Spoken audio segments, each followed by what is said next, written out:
जियत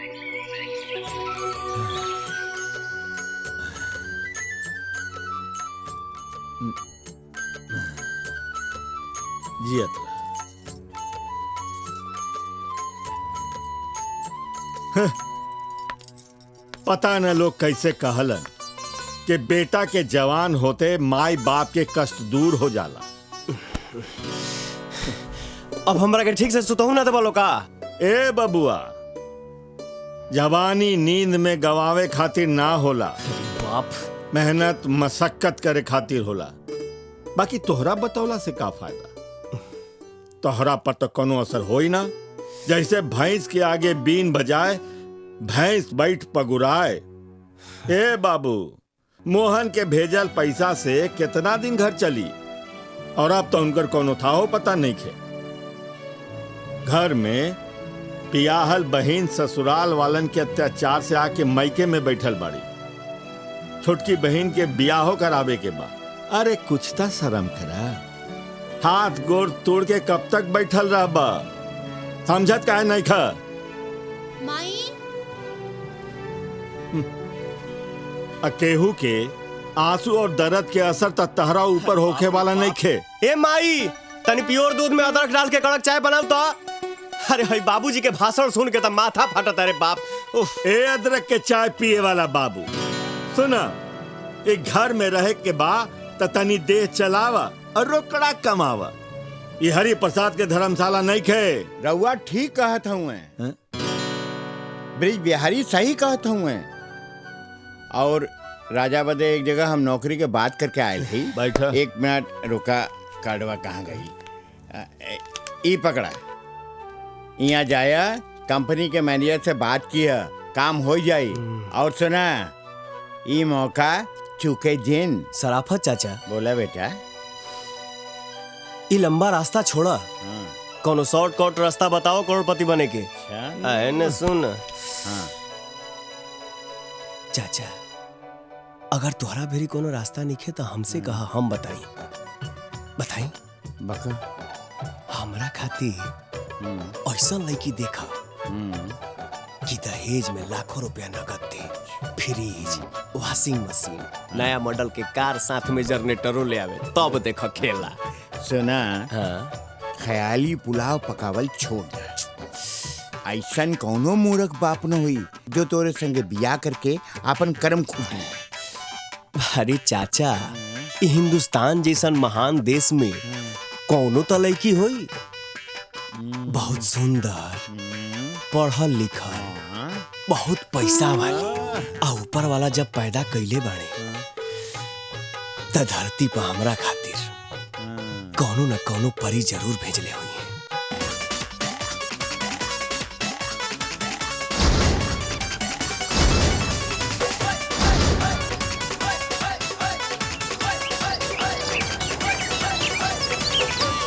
हाँ तो विद्यार्थियों, ए सर, आप खाली विद्यार्थियों को संबोधित करते हैं, आई कुंवार बचियन को कुछ बोलते ही नहीं है, ऊपर से रस का पढ़ाई करते हैं। अरे मूर्खाधिराजों, तुम्हें उभयलिंगी शब्दों का ज्ञान है कि नहीं?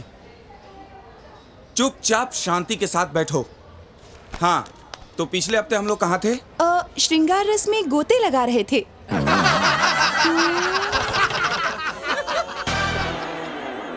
श्रृंगार रस 9 रसों में सबसे महत्वपूर्ण है श्रृंगार रस।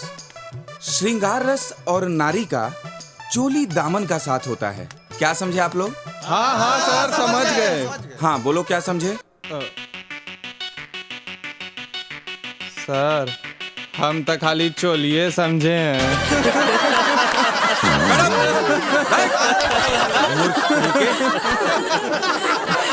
शांत हो जाओ सब लोग, मैं तुम्हें समझाता हूँ। एक कुमलांगी नारी जब 16 श्रृंगार करके अपने प्रियतम के दिल में प्रेम रस का संचार करके, सुश्री राधा गोवर्धन दास, ये सुप्त स्वर में क्या वार्तालाप हो रहा है? ये पूछ रही थी कि सर जी का श्रृंगार रस खाली क्लास में ही चलता है कि घर में मैडम जी भी 16 श्रृंगार करके सर जी के दिल में प्रेम संचार करती है। कन्याओं, अपनी मर्यादा की सीमा का उल्लंघन मत करो। तुम अगर सेठ गोवर्धन दास की बेटी नहीं होती तो अभी इसी वक्त तुम्हें कॉलेज से बाहर करवा देता। अभी अविलंब तुम दोनों कक्षा से बाहर जाओ। यहाँ श्रृंगार रस में विभत्स रस मत घोलो। चलो जाओ। ए सर, आपने 2 को बोला निकलने के लिए, 4 को निकल गई सर जी। अरे हाँ चला, तुम ठीक है बोला। गुरुजी हम होंगे कुछ पूछे क्या हो? जाओ जाकर राधा गोवर्धन दास से पूछो। ना ना सर, ये आपका शेष है, आपसे पूछेगा सर। सर मुझे भी पूछना है। तुम भी जाओ, निकलो। अरे जो सर साला जा सब ठीक है गुरुजी। मूर्ख कहीं के, श्रृंगार रस में विभत्स रस घोलने पर तुले हैं सब के सब। सर 1 मिनट हमारी बात सुनिए। एगो कहावत कहल बा कि कतनो करबा जादू टोना बबुआ रही है वही कोना। अरे वह झूठो के समय अपन बर्बाद के लिए बनी। हम ना पढ़ब, हम जात नहीं इधर ही किताब रुआ काम में आई जाई। अरे चलो सर। अरे कक्षा पूरा नहीं हुआ अभी। अरे बाप रे बाप, प्रोफेसर बटुकनाथ से जान छूटल। उनकर श्रृंगार रस सुनत सुनत तो जैसे कान जाम हो गई। घर में मेहरारू घास न डालत हुई और यहाँ लेक्चर दे दे के ओकर असर देखेलन। अरे देहले लाला से हमरा एगो बात याद आ गई। हमरा भैया के स्कूल में नेत्रहीन लड़किन खातिर चैरिटी शो हो रहल बा। तो अपना बाबूजी से कहे के डोनेशन दिलवा दा ना। डोनेशन? और हमार बाबूजी वो चमड़ी दे दिया लेकिन दमड़ी ना। ए मर्दे, ये तो एकदम हीरोइन लागत है। मर्दे जानत नहीं खेगा, गोवर्धन के बेटी बा, हीरोइन तो लगबे करी। ओम श्री लक्ष्मीयाय नमः। ओम श्री लक्ष्मीयाय नमः। हे धन के देवी लक्ष्मी मैया, इस सलानाज के चोर बाजारी में कम से कम हमरा 10 लाख के फायदा हो गई तो 10 ग्राम लड्डू तो जरूर से जरूर चढ़ाई। जय हो मैया। ए मैया, कम से कम एक अगरबत्ती 15 दिन ना चलत तो का चलत? खाम खा लोग एक साथे 10-10 अगरबत्ती जरा के अपने धन के बर्बादी करेलन। झूठ बोले कुकुर काटे मालिक, लक्ष्मी जी आई। लक्ष्मी जी, जय हो माई, जय हो माई। लक्ष्मी जी राउर स्वागत बा माई, राउर स्वागत बा। हम धन हो गए नी माई, हमार तो भाग खुल गई बा। मुंशी जी पकड़ा। सत डंडोत माई, सत डंडोत बा। आई।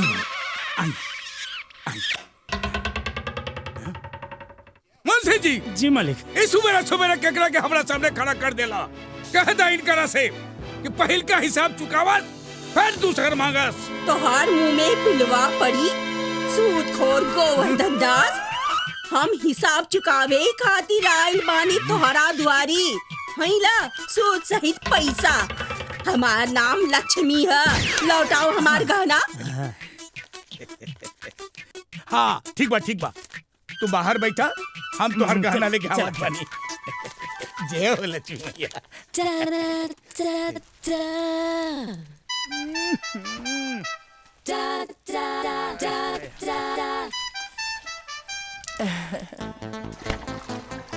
टकटकी लगा के का देख रहल पाड़ा मुंशी जी?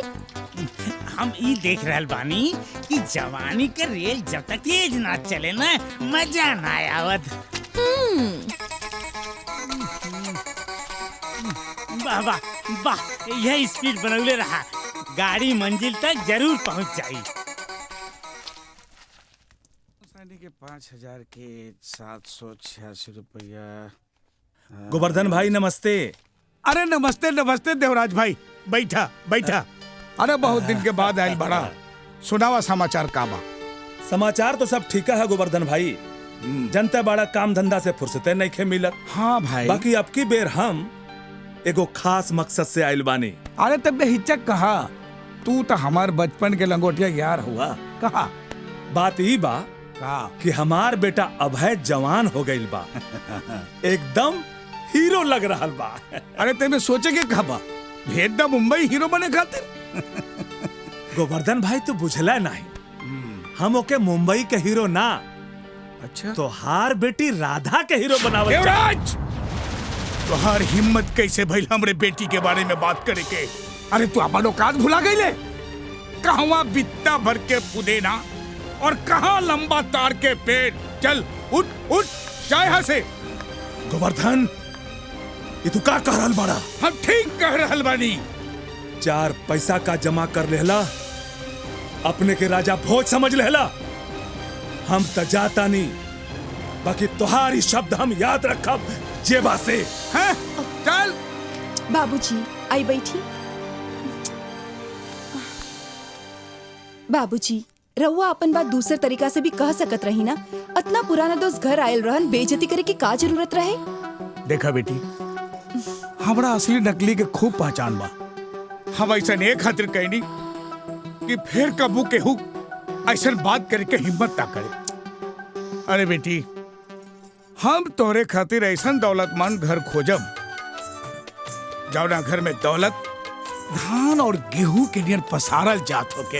हाँ बाबूजी, आदमी लोग तो बहुत कुछ सोचेला, पर होला वही जौन उनके नसीब में लिखल बा। अरे बेटी, तोहार किस्मत तोहार बाबूजी लिखियन, बाबूजी। लात से मारी ऐसा काम के सरवा। का हो काम भइल हा? का कही यार, बात तो बनले बनल रहे, लेकिन हम ही बिगाड़ के चले नहीं है। आई मैंने जरवा तक खानदानी बदतमीज लागत रे। ऐसा आदमी के तो हम हरवाहो ना रखी। बहन का जब नौकरी करे के ना रहे तो काहे आयल रहा? अरे भाई, सराफतो चाचा के बात रखल जरूरी रहे ना। एक काम कर, हाई गड़िया से हमके घर तक छोड़वा देना। देखा भाई, यारी दोस्ती आपन जगह और नौकरी आपन जगह। अच्छा। हमरे साहब के पता चल जाई तो हमारी नौकरी चल जाई। ते तो दोस्ती के नाम पर कलंक बड़े रे। एगो मामूली सा बात पर चिन्हा गईले। प्रभु जी, पैदल चल जाइब हम। राजा कहा नौकरी गई भाड़ में। कन्नू जी भैया, एगो काम करा, भाई के घरे छोड़ के आवा। ठीक बा। ई भइल ना बात। चला।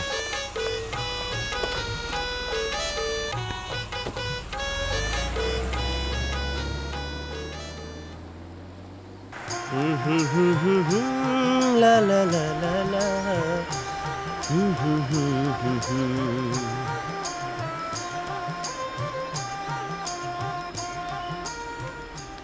साहब जी, हमनी के गाड़ी खराब हो गई बा और यहाँ के हमार मालिक हमन सेठ गोवर्धन दास। थोड़ा दूर तक लिफ्ट मिल जाए तो बड़ी कृपा हुई। अच्छा। ड्राइवर कन्नू यादव जी, जरूरतमंद आदमी बुझा रहल बा लोग। बैठा लो। अच्छा आई आई आइए। आई सेठ जी, बैठ जाइए।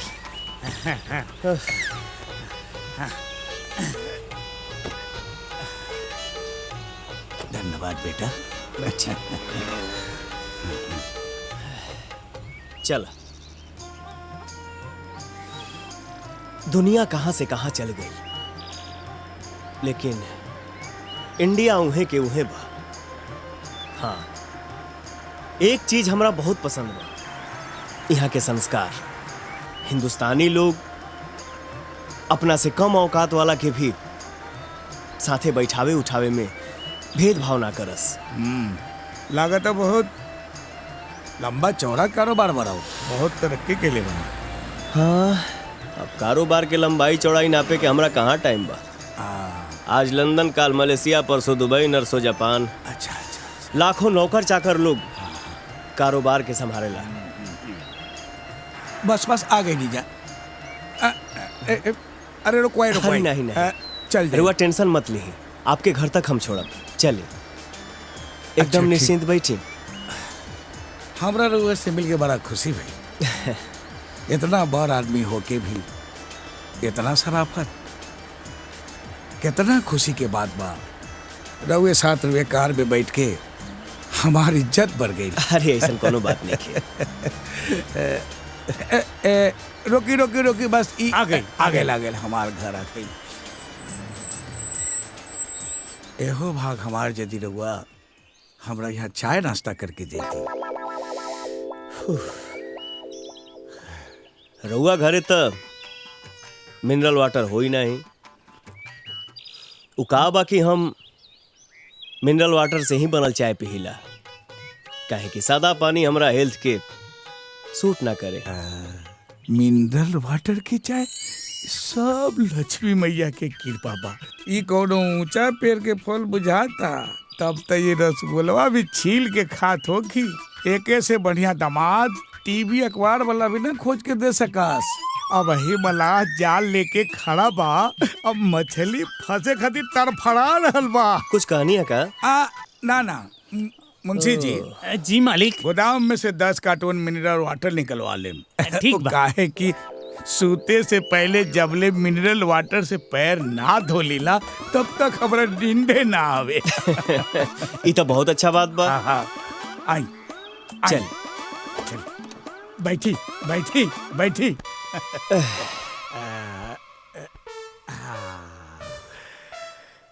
माफी चाहता नहीं, हमरा और नाम पूछ सकीला?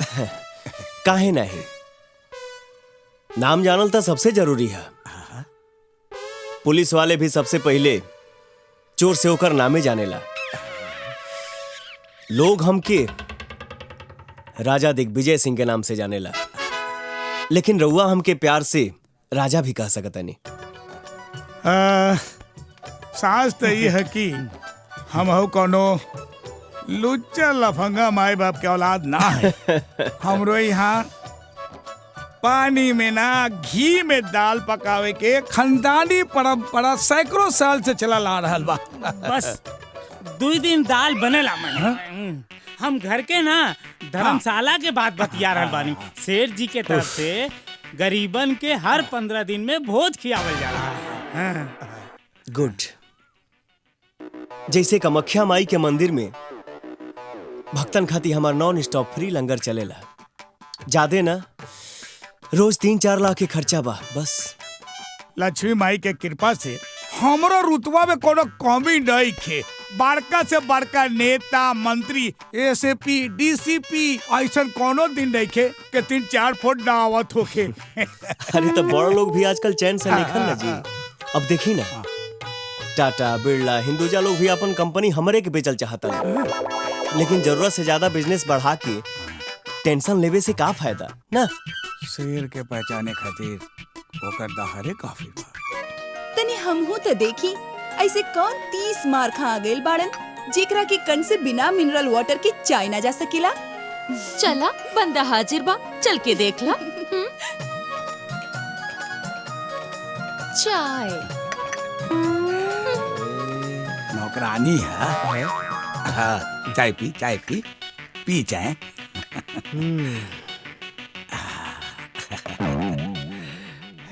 एक बार ना अमृत लेखा लगा था महाराज। ये हमारी बेटी है।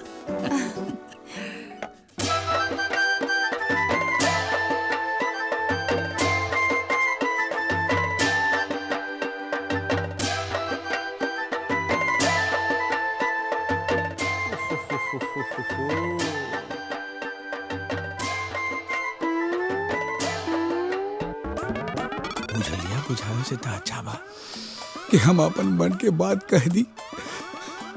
राजा दिग्विजय साहब। हाँ जी। हम रघुआ के अपन दामाद बनावे के चाहत बानी। ये कैसे हो सकता?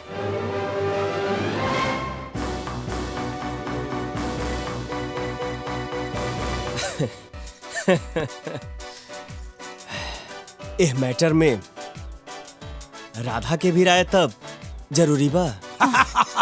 अरे जौन हमरा पसंद वो हमार बेटी के पसंद। बस रउआ हमरा बेटी के अपन जीवन साथी बना ली। ये सारा धन दौलत जगह जमीन ये सब रउए तबा। अरे एक गो तो बेटी बिया हमार। अच्छा रास्ता चुनला ससुर। बेटा राजा, तोरा हाथ के लकीर तो नेशनल हाईवे बने जाता रे। का सोचा तनी हम कोनो गलती कह देनी का? हम यही सोच रहल बानी, मान ली भगवान मत करस, लेकिन काल होके हमार सारा कंपनी बंद हो जाए, हम कंगाल हो जाए, तब हूँ अपन बेटी के बियाह हरुआ हमरे से करब। हाँ बिल्कुल करब। हम कबहू अपने वादा से ना मुकरब राजा बाबू। बाकी एक बात बताई, रउआ एक बैग कंगाल कैसे हो जाए? राउरता नामे राजा बा। और राजा कबहू भिखारी हो ये न सके। काले हम रउआ माए बाप से मिले आ रहल बानी। हाँ हाँ जरूर जरूर, स्वागत बराबर। और बेटी राधा से हम अकेले में कुछ बात करेंगे चाह। हाँ काहे ना अरे काहे के दूरी काहे के मजबूरी बतियाई मुंशी जी चला बतिया दे लोग के।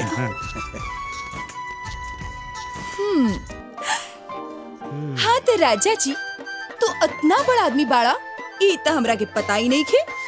अब तो तहार बाबू हमारा घर से घूम के आई हैं तबे पता चली। सुना हाँ? 100 बात की एक बात, तू हमके पसंद बाड़ू।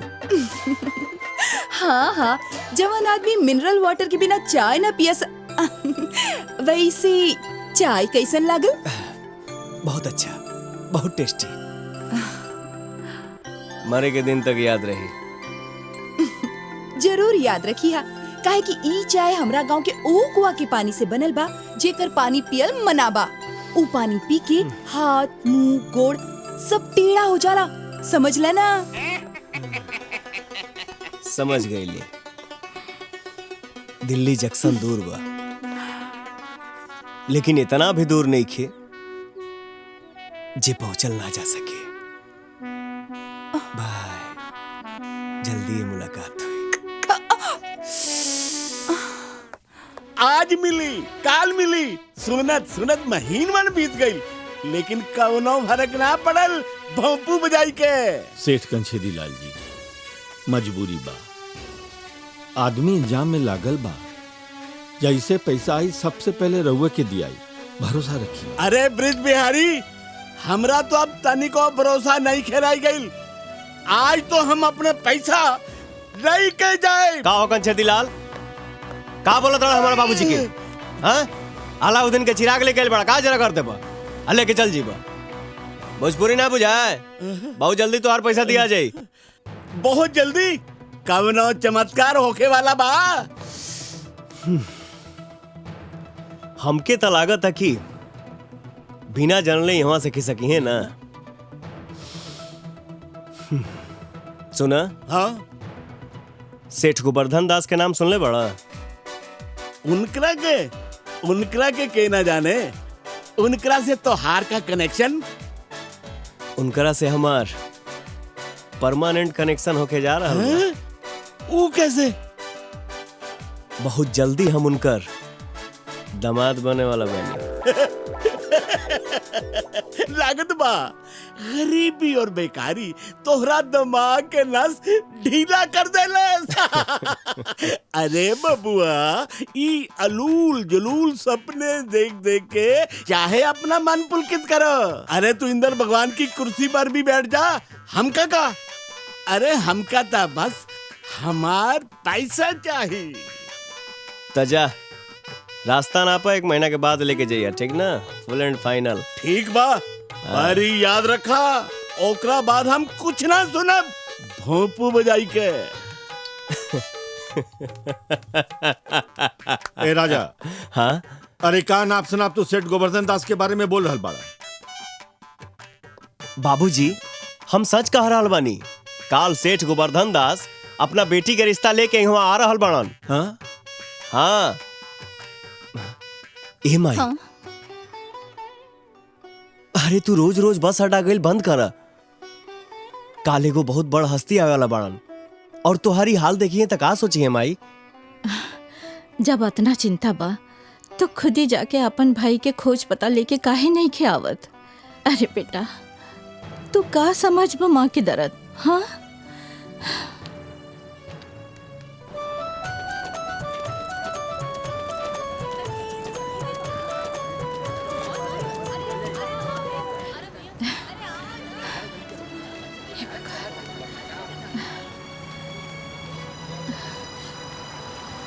सुना सुना बहनी, ये हमार बड़का बेटा मोहन के फोटो है। शहर में मिली तो कह दिया कि तोहार माई राह देखत है। हाँ ठीक बा, कह दे। ए भैया, बचवा, अरे तनी हमरी बात सुना बेटा। रामाशंकर, तू तो शहर जाता रहा, तनी हमार मोहन के पता खबर ले आवा। तोहर बड़ी मेहरबानी हुई बेटा, तोहर बड़ी मेहरबानी हुई।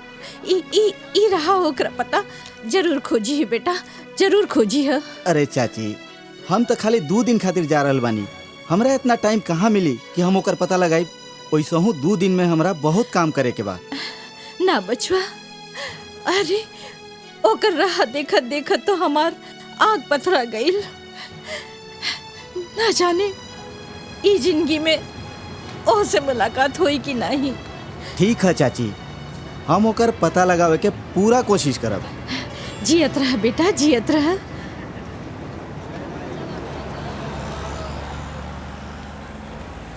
माई अब घर चला। रोज रोज ये भाई के फोटो दिखा के का पूछेलू? पता है ना लोग कैसन कैसन बातें करेला। अब चला चला माई। घूम घूम के सुबह से शाम हो गई मुंशी जी, बाकी रजवा के हवेली ना दिखाई दिलस हमरा। मालिक झूठ बोले कुकुर काटे। एने ओने भटकले से तो यह अच्छा केहू से पूछ लिहल जाए।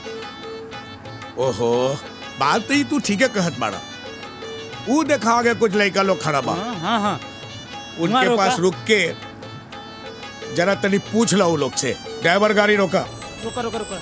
अरे भाई राजा साहब का हवेली के ने बा। हवेली राजा जी के हवेली।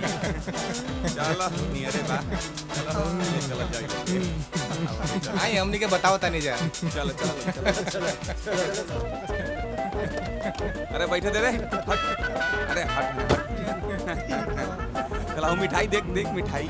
बबुआ लोग को बात बतावा, तू लोग हंसत कहे? अरे हंस ही के ना बात बा।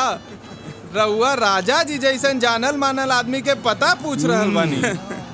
गांव में 20 कोस दूर दूर तक एगो दूधो पियत लड़का से पूछब ना, राजा जी के दुआरे तक ले जाके छोड़ी। अच्छा। गांव में नया बुझात बानी रउआ। हाँ नया बानी हमनी के। चली हमनियों के ओनिए जात बानी जा। बस सोचे चलत रही। अगला मोड़ से दाएं मुड़ जाई, आइजा से बाएं मुड़ जाई। आज सोचे चलत रही, आ गइल राजा जी के हवेली। मालिक रोकी। खुदली पहाड़ निकलल चूहा। रास्ता में कोनो तकलीफ तो ना भइला? चली ना, आई बैठी।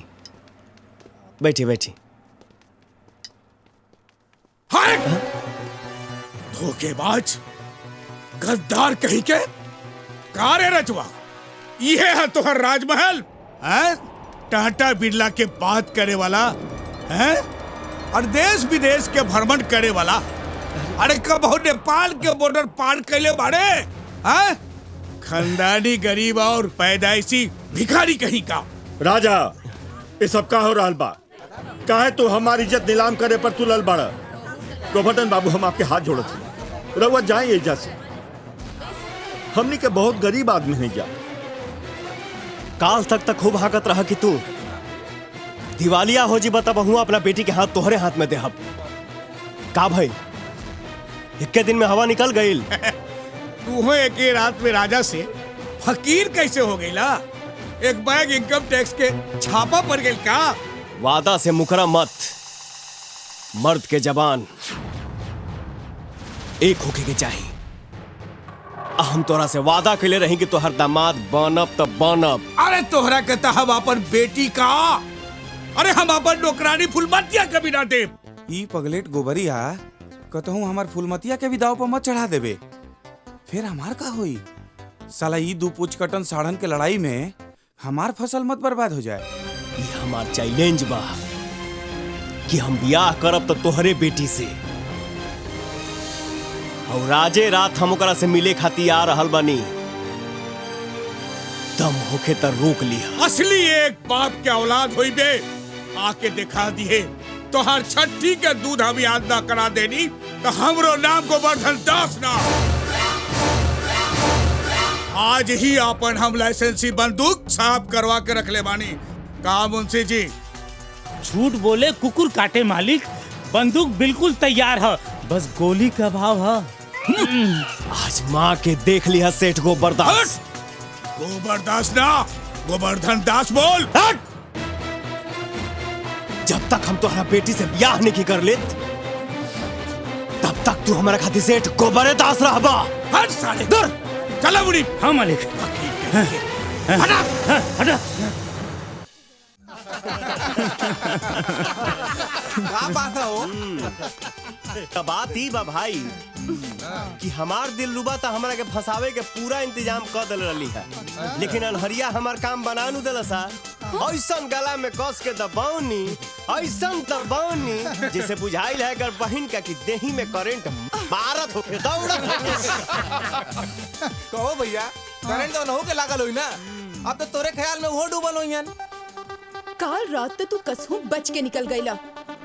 हमरो नाम भी राधा है। आखिर बकरी की माई कब तक खैर में नहीं है।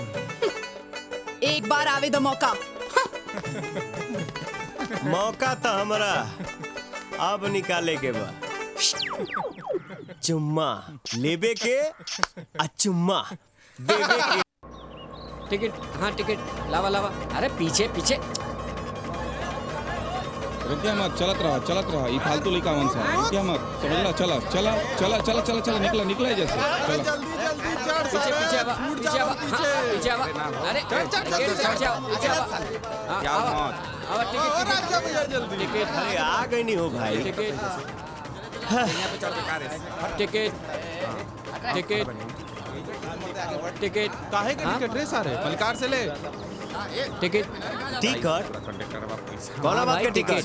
भैया पैसा दे ना तो बस आगे ना चली। पैसा पैसा का पैसा? कल से रूट पर बस चलावे बाकी नहीं तो रहा। ओहो टेंट में माल ना बने हाथी के सवारी। सारे ढेर मत रोकता हो राम कृपाल, रोका। अरे बाप, रोका रोका, हमनी के का तकलीफ बा? हाँ रोका। 4 कदम चले खातिर पैसा ली है। पैसा ना दे बा तो बस काहे चली? मत चलाओ, हम तो ऐसे सूझ जाए, का टेंशन बा? चला उतरा लोग, चला चला। अरे अरे एक मिनट देर हो रहा बा। रवा बस चलाई, ए लोग के किराया हम दे देता नहीं। ठीक बा मैडम, चला हो राम कृपाल, पैसा मिल गई, चला।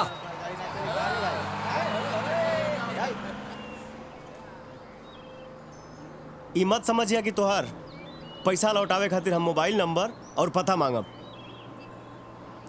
हम रवा से कहा कुछ मांगत पानी, लेकिन रवा के भी मदद करे के चाहिए नु। हमरा से मदद के उम्मीद तो हमार घर वाले ना रखस, त तू का करबू? ए सवांग, रोका रोका रोका, अब उतरा था नहीं जा, सेवा समाप्त हो गई। चला चला सरे बड़ी। हाँ चला चला, हाँ चला चला सरे जल्दी जल्दी। चला जल्दी चला चला, सारे के सबक तो चला चला चला हो।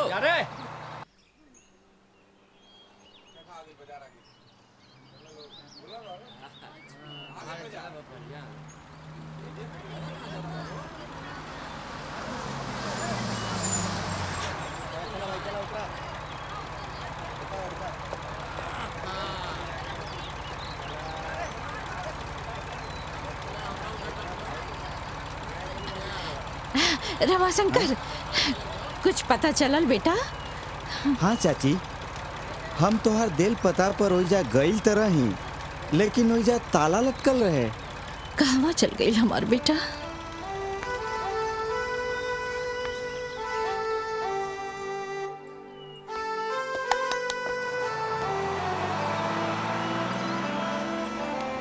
बेटी, इनका के शहर में कहीं देख लू होगा?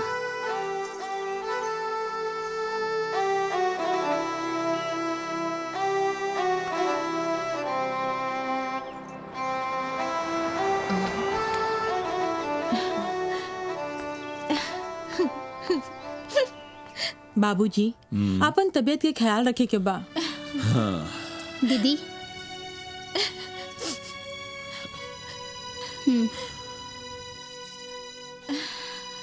माई,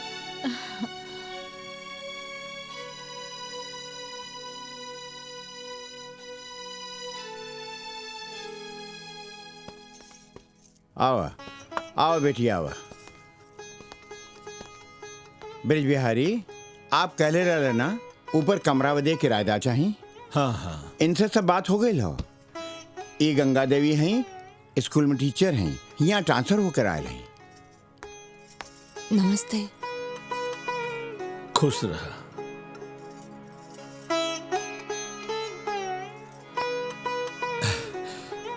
पायल जी। ले जा इनकरा के ऊपर सब कुछ दिखा दे, और जौना चीज की जरूरत हो ओकर इंतजाम कर दिया। जी बाबूजी।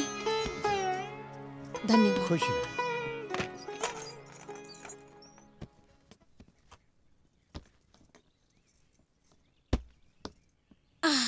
ई हमरा बड़का भैया के पढ़ाई के कमरा है।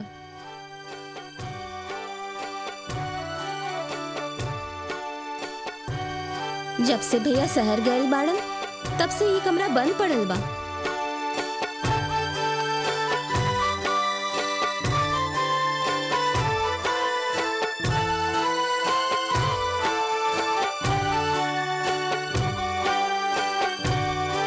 का भाई ये सब सामान यहाँ से हटा दी ही?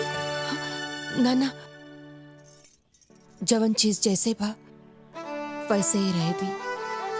एके अब अपन घर समझो और जौन चीज की जरूरत पड़ी जरूर बताई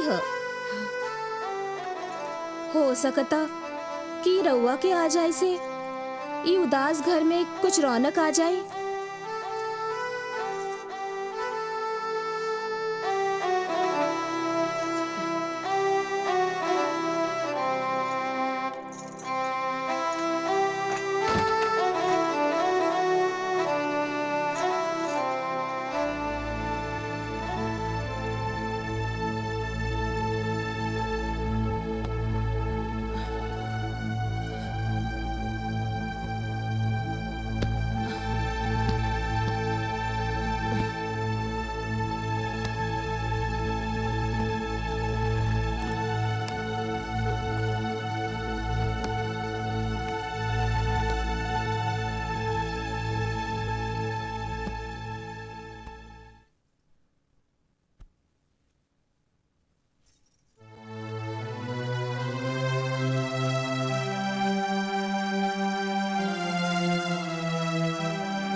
प्रचरन्ति स्रकाहस्तानि खण्डिनः रेखागुं सहस्रयोजने वदन्वानि तन्मसीः तदेव लग्नं सुदिनं तदेव ताराबलं चन्द्रबलं तदेव विद्याबलं दैवबलं तदेव लक्ष्मीपते ते दिवे। गंगा जी, गंगा जी,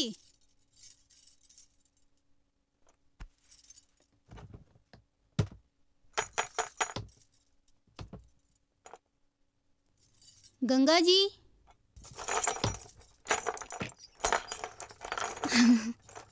रउआ थक गई हुई ही, चल के खाना खाए ले ही फिर आराम करी। रवा चले, हम आवत बानी। तनी धूप बत्ती दिखा ले। ठीक बा।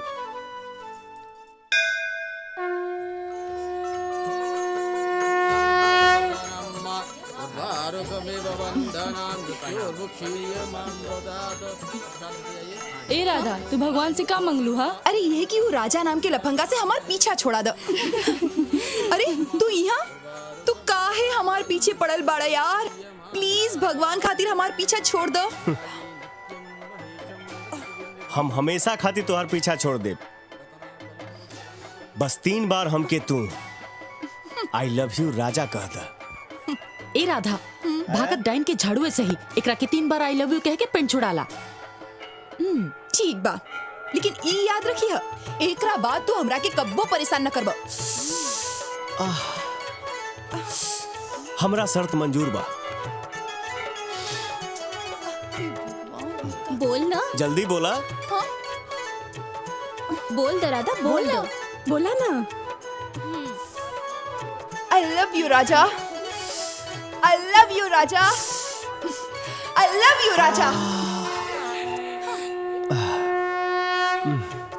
आज से हमार तुहार रास्ता अलग।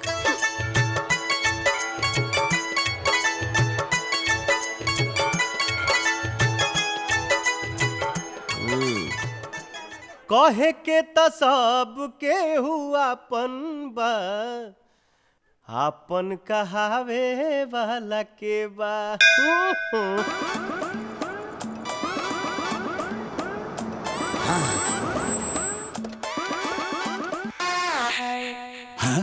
हाँ? मुंशी जी, हाँ, ई सरवाई लोग के साथ में कैसे? कौआ के भगावा तक कौआ भी अपन बेइज्जती याद रखेला। ई साला कौओ से भी गेल गुजरल बा। सारा खेल गुड़ गोबर न बना देवे सरवा। मालिक, जैसन वाटर प्रूफ जूता और फायर प्रूफ ईटा वैसे ही बेइज्जत प्रूफ आदमी हो। के आवत दही। प्रणाम। आई आई आई चली चली चली। हाँ चले।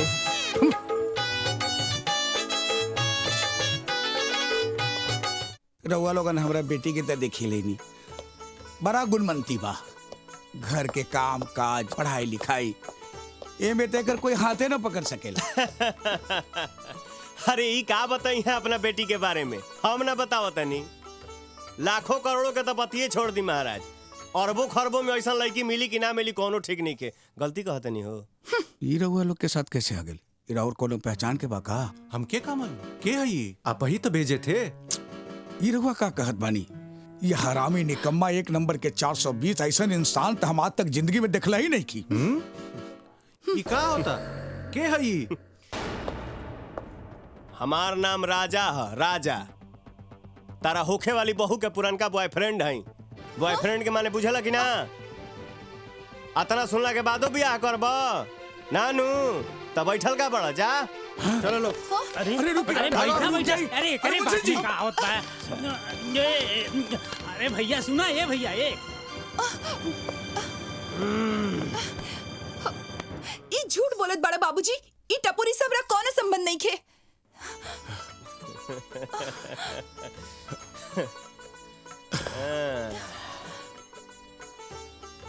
आखिर हमरा तोरा से का दुश्मनी बा? ना का भी करले बानी हम तोरा के? तोहार गेहूं कटले बानी जे हमरा पीछे हाथ धो के ना नहा धोआ के पड़ गईला का है? अरे घर आइल मेहमान चल गई। अरे हाँ तो बढ़िया ना भाईल। अरे वो सच्चाई जाना तनी का बा सच्चाई? हम और राधा एक दूसरे से जान से ज्यादा प्यार करेला जा। विश्वास नहीं खे तो हईली है सुनावा तनी। जमाना कितना आगे बढ़ गइल बा, हमें रिकॉर्ड कैले बानी हम। सुनी। I love you, Raja. I love you, Raja. I love you, Raja. आ तू हमरा बेटी से ब्याह करके सपना कैसे देख ले? गोवर्धन दास की बेटी से। चल भाग यहाँ से, चल भाग यहाँ से। खरा खरा मुंह का देखत बारे। चल जो न तो मार मार के बुखार उतार दे। चल। बहुत बेइज्जती कर रहे हो यार। भाग भाग।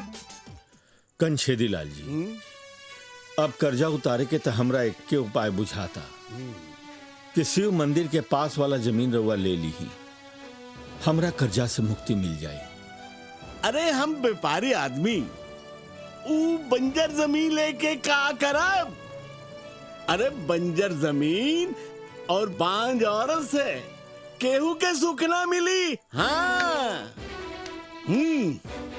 और एक बात कान के ढक्कन खोलकर सुना, हम एक हफ्ते का टाइम देते हैं, वरना हम अपना हिसाब से कार्रवाई करब भोंपू बजाई के।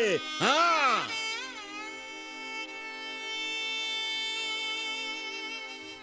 कौनो तरीका से वो जमीन उपजाऊ हो जाई ता तकलीफ कुछ कम हुई, लेकिन करी के? माई। हाँ। ए माई, अरे बड़ी जोर से भूख लागल बारे। एवा सभे के भूख प्यास उड़ गईल बा और तोरा खाना खाए के पड़ेल बा। ऊ महाजन आइल रहे। अरे माई ओकर त आइल गइल लगले रहेला, ई कोनो नया बात बा थोड़ी। हाँ हाँ, ई घर में पानी पड़े चाहे पत्थर, इनका कौन फिक्र बा? इनका तो बस तीनों टाइम भोजन चाहिए, भोजन। बाबूजी, घर में आजकल खाना ठीक नहीं है बनत, टेस्ट नहीं आ रहा है। देख लो इनका थथराई।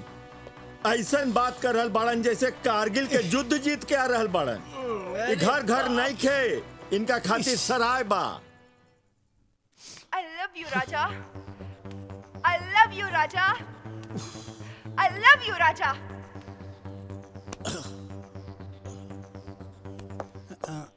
प्रणाम चाचा जी।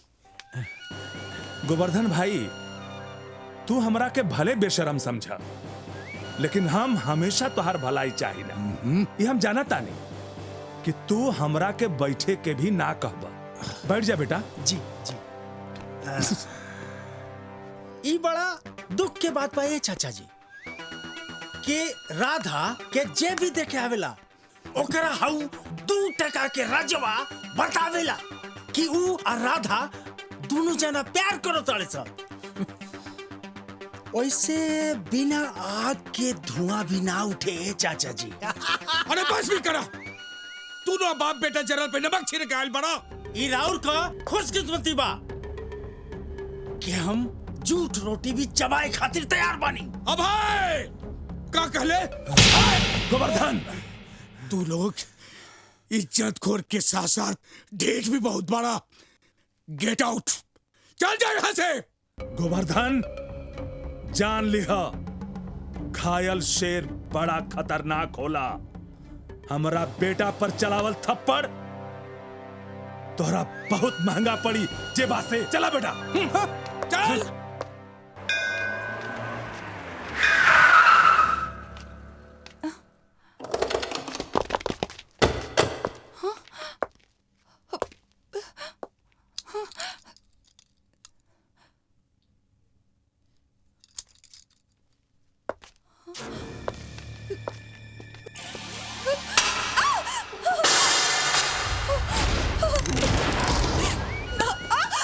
जब से तुहार बाप हमनी के बेइज्जत करले बाड़न, ओ दिन से हमार खून खोल रहल बा। तहार हई गुरूर उतारिए के छोड़े। एकर हाथ पर बांध के गाड़ी में डाल दे रही। एकरो के पता चले कि अब है सी कौन चीज बा।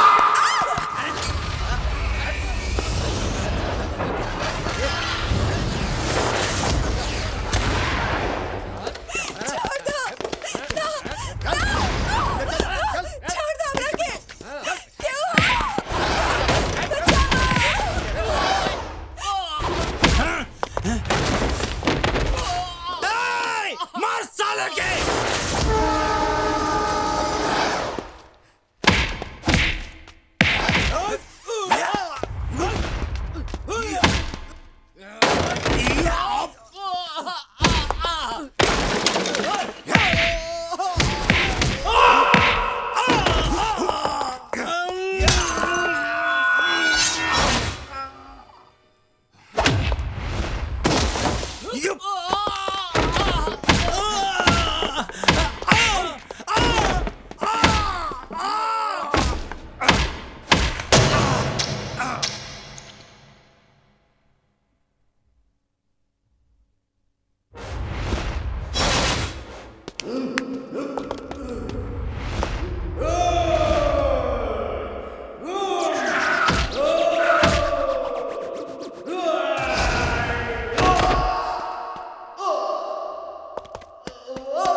थैंक यू राजा।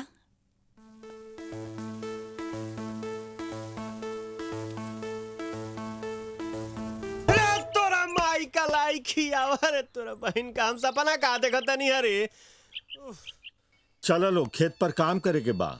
हाँ हाँ वो तो ठीक बा, लेकिन अभी तक पिछलका पैसा ना मिलल ह। पहले पैसा दा तब काम होई। बस अब की बेरा संभार दा लोग, अगला पिछला सब हिसाब चुकता हो जाए। तनी हमनी की मजबूरी समझे की कोशिश करा लोग, हमनी के बेईमान ना है जा। ता हमनियों के बेवकूफ नहीं खी जा। पहले पैसा दा तब काम होई। चला भाई, चला जा लोग। ए भोला, दूसरे के आश्रय पर ऐसे काम ना हुई। बाबूजी, भगवान ने दुदू को हाथ देले बड़न। हम सब आपन मेहनत से ऊ जमीन की खेती के लायक बनाएब। दीदी ठीक कहत बानी, भले ही टाइम लगे लेकिन वो जमीन पे फसल जरूर लहलाई। बेटी बाकी तू लोग काम करबू तब लोग का कही है? लोग ऐसे भी कहाँ चुप रहे बाबूजी। लोग के कहला से कुछ ना हुई। हाथ पर चलावे से किस्मत बदली।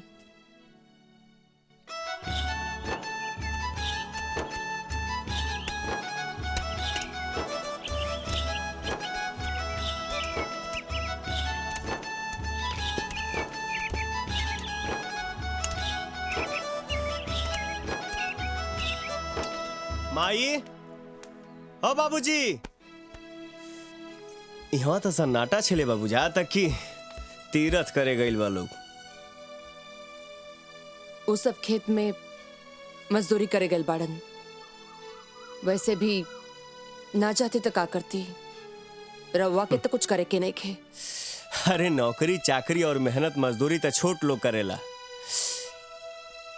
हमरा हाथ में तो करोड़पति बने के लिखल बा। घर के हालत देख के तो अब तक रवा के कोनो नौकरी करे के चाहत रहल।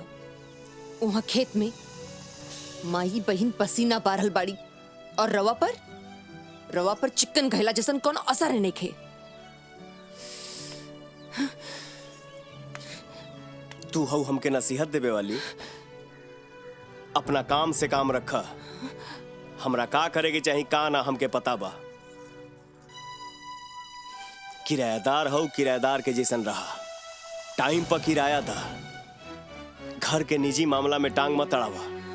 अपन पढ़ाई ताल पट्टी लइकन के पढ़ई हा, का बुझाइल?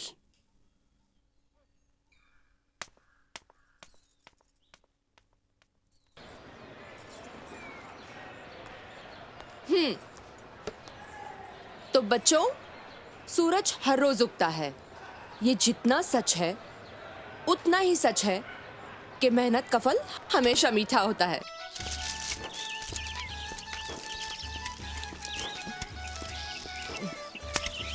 अरे अब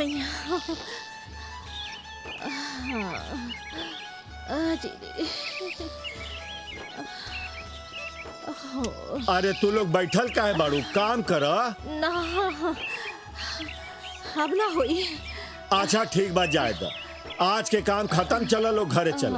आवा, चलो चल बेटी चल। चला चल।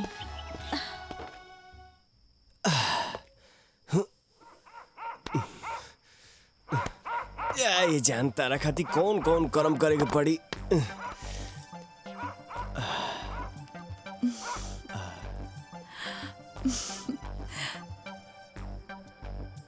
जन्मदिन मुबारक हो रहा था। थैंक यू राजा, पर इतना रात इतना खतरा मोल लेके आवे की का जरूरत रहे? जे खतरा के सामना ना करी वो मोहब्बत का करी। चली अब जल्दी से चले जा, नहीं तो बाबूजी आ जाइए। हमार फिसवा के दी एगो चुम्मा दाना। बे ऐसे दुखी करबू? ए ए ए रुक रुक रुक रुक। राधा, ए राधा, सब ठीक बा ना बेटी? ए सरकारी सड़क के अब वहीं आवे के रहे का रे? राधा, चलो अब जल्दी से जाइए। एगो और लेप तबे जाई। राधा बेटी। अरे साला भाग रे। राधा, राधा बेटी, यहाँ कोई आई रहला का? केहू नहीं खे बाबूजी। हाँ, हमरा बुझाइल सही कुछ। अच्छा ठीक बा ठीक बा, सुत रहा। हाँ, हाँ। सुत रहा।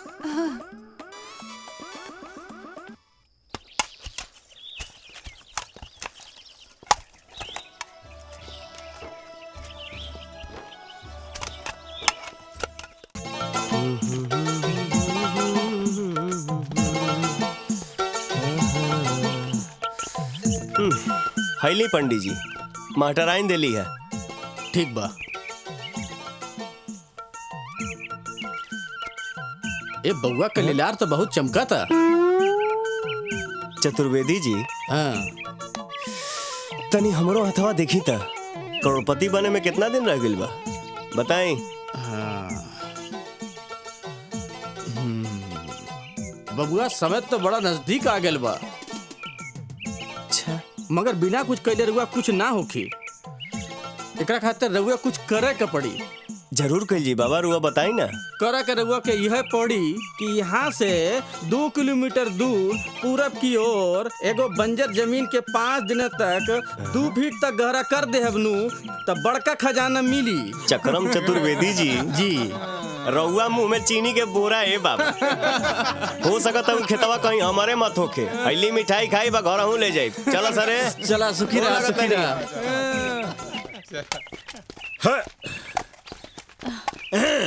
बाबूजी, कुदारी हमरा खाली।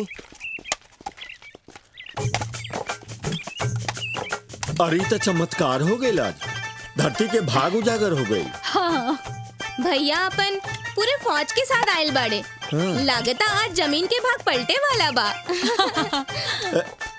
ए बेटा, बेटा सुना, ये आज सूरज पश्चिम से कैसे उग गई? ये तो चमत्कार हो गई। अरे बाबूजी, चमत्कार तो अब होके जा रहल बा। सबके यहाँ खुलल के खुलले रह जाई। जब जमीन के नीचे से सोना चांदी के गगरी निकले लगी नू, तब देखो खेला। देख लिया। तू खूब मजाक करेला बेटा। अरे चला लोग खाना खा ली। चला चला चला सब लोग खाना खा ली। चाची, अरे इतना खाना में का हुई?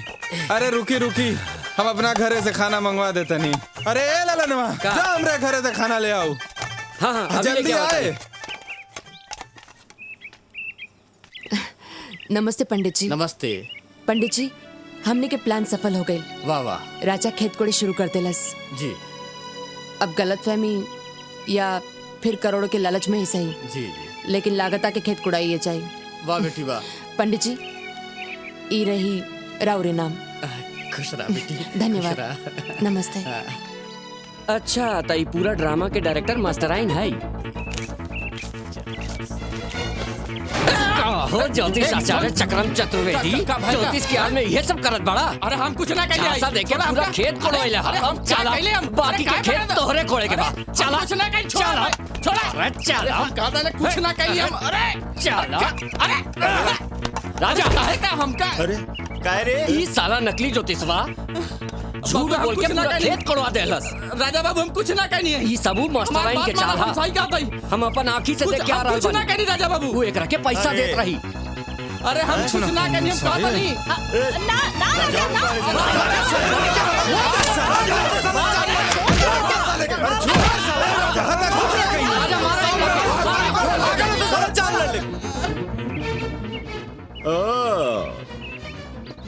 तो ये धन के लालच में इतना खेत कोड़ात रहे हैं? तुहे कहीं कि इतना जोश जागल कैसे?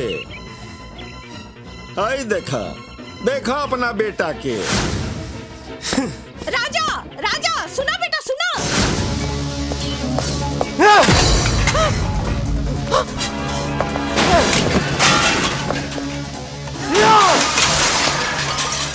रवाई का करता जवन हमरा बहुत पहले कर देवे के चाही।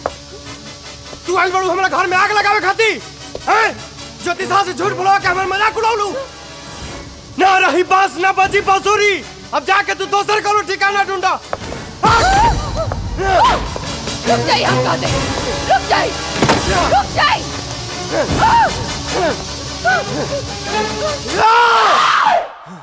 रुक जाइए, रुक जाइए, हम कहते हैं, रुक जाइए। सब सामान तो फेंक देनी रहुआ। अभी कलश से फेंक दी कलश। हम कुछ ना बोला हम, लेकिन फेंके से पहले ये जरूर जान ली कि कलश में बाका राउर भैया का अस्थि, राउर भैया का अस्थि, राउर भैया का अस्थि, राउर भैया का अस्थि, राउर भैया का अस्थि।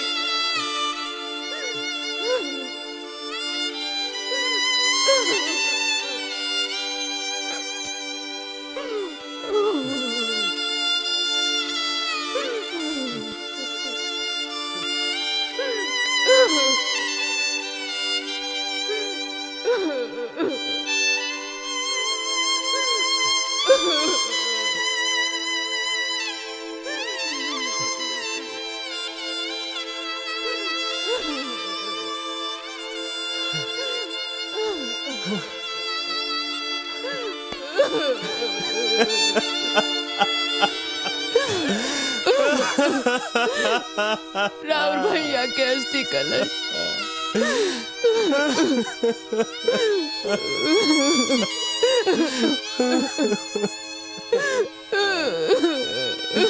ए भाभी, हमके माफ कर दो। अरे हमसे गलती हो गई है भगवान। फेंक दो अस्थि कलश, फेंक दो।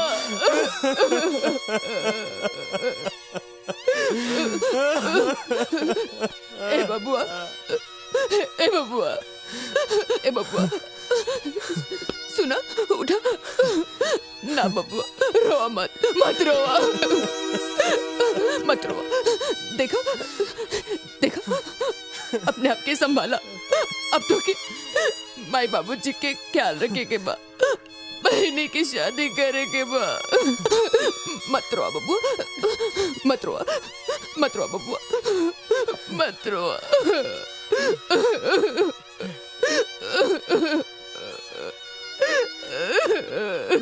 ये सब कैसे हो गई भाभी? हाँ? अब का बताई, का बताई कि कैसे हो गई। शादी के तुरंत बाद ही हमने के गाँव आवे के मौका ना मिलल। बाद में हमने के गाँव आवे के पूरा तैयारी भइल रहे, लेकिन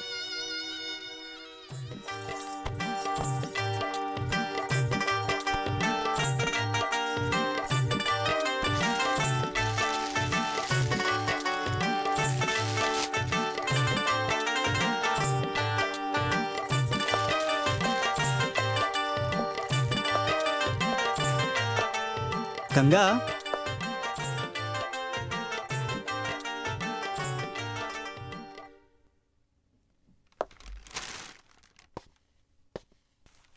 का भइल गंगा? का सोचे लगलू? हमरा के ये सोच के डर लागत बा कि अगर रवा परिवार के लोग हमरा के अभागिन समझ के स्वीकार ना करी तो का होई? तू चिंता मत करा, हमार परिवार हमनी के मजबूरी जरूर समझी और कोनो रास्ता भी ना रहे। तोहार मामा तो पैसा के लालच में बूढ़ आदमी से तोहार ब्याह करावत रहे।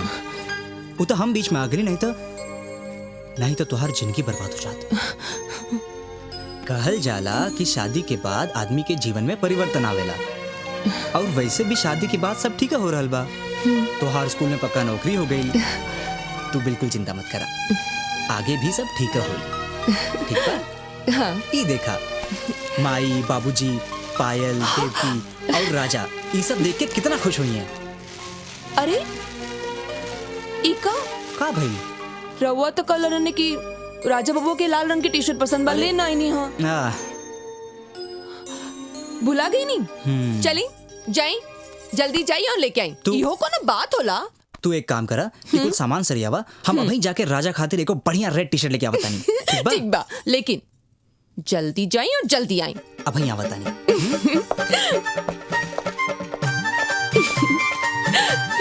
ना ना ना ना ना।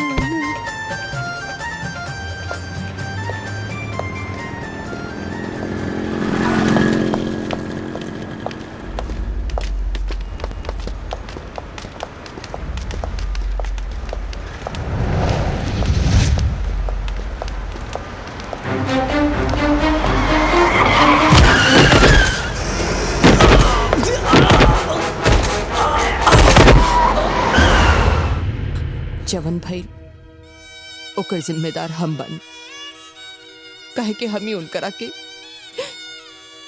रवा खातिर ई लाल रंग के टी शर्ट लेके आवे खातिर भेज ले रानी। ये वो टी शर्ट बा जे हमार सुहाग ले गई, हमार सुहाग ले गई।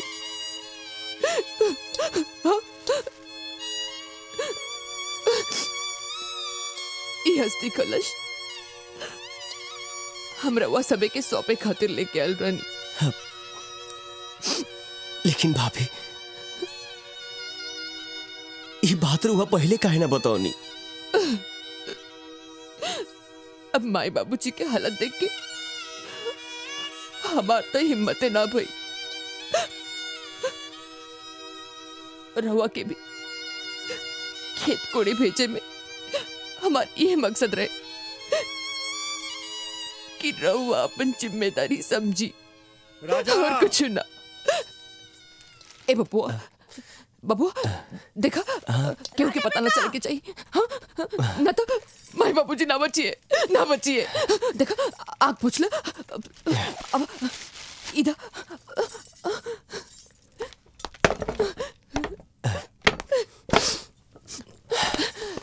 ए राजा राजा अरे हाय देख राजा सब यही की करतूत हुई। निकम्मा कहीं का एक पैसा कमाए के नहीं खे। जवन 1000 रुपया महीना मिलत बा ये उहो को भी बंद करावल चाहत बा। अरे एकरा का मालूम एह घर का 15 दिन का राशन चलेला 1000 रुपया महीना से। चला चला उठाओ इनका सामान रख भीतर चला। हे भगवान अरे कैसन का पूत हमरा घर में जन्म ले ले बा। उठा उठा सामान चला उठा चला दी।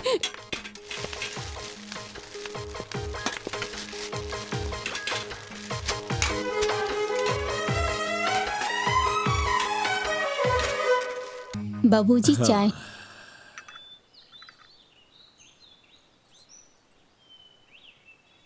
अरे भैया कहाँ गए?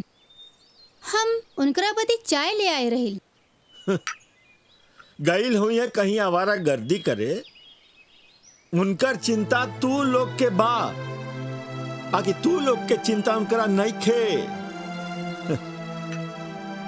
अच्छा एक काम करा खेत पर चले के बाद जल्दी तैयारी करा। जी बाबूजी। खुश रहा।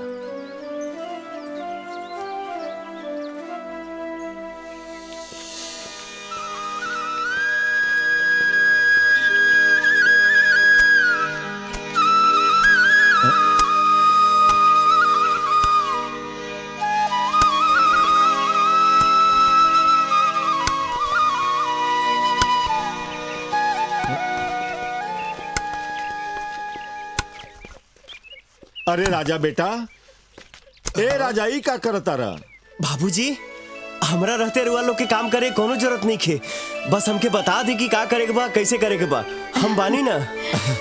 अच्छा चलो बैठा बैठाओ बैठा। ई देखा ई ता वही ता खेत कोड़ता। अरे हाँ रे ई का। अरे राजा तू ई का करे लगला?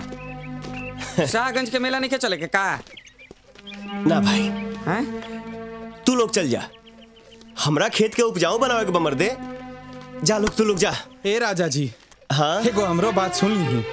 ई हथेली पे दूब उगावे से दूब ना उगेला। भाग पागल। ई जमीन देखत बानी रउआ ए पर कुछो उगाई ना उग सकेला।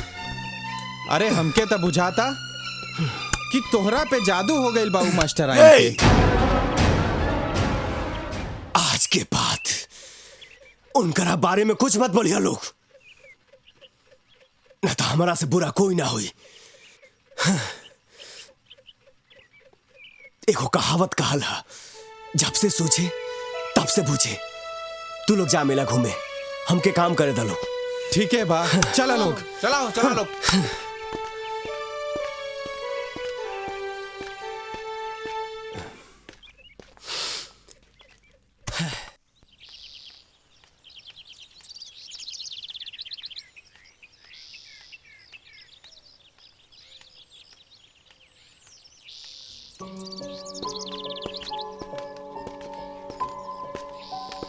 अरे मैडम जी हमरे राजा के ऐसा कौन पाठ पढ़ा दिए नहीं है कि हम यारन दोस्तन के छोड़ के उ खेत कोड़े में लग गइल बा।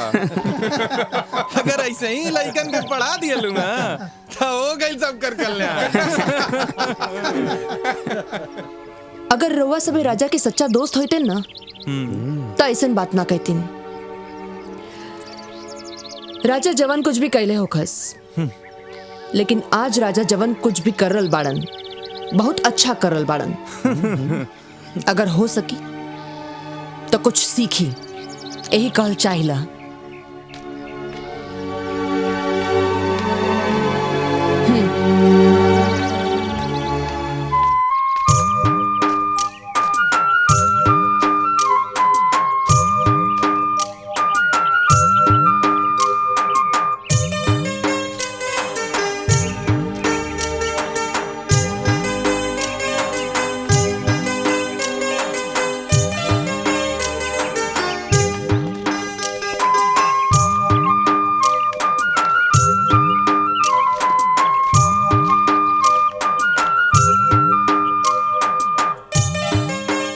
बाबूजी अभी खेत बोआए लायक हो गइल बा।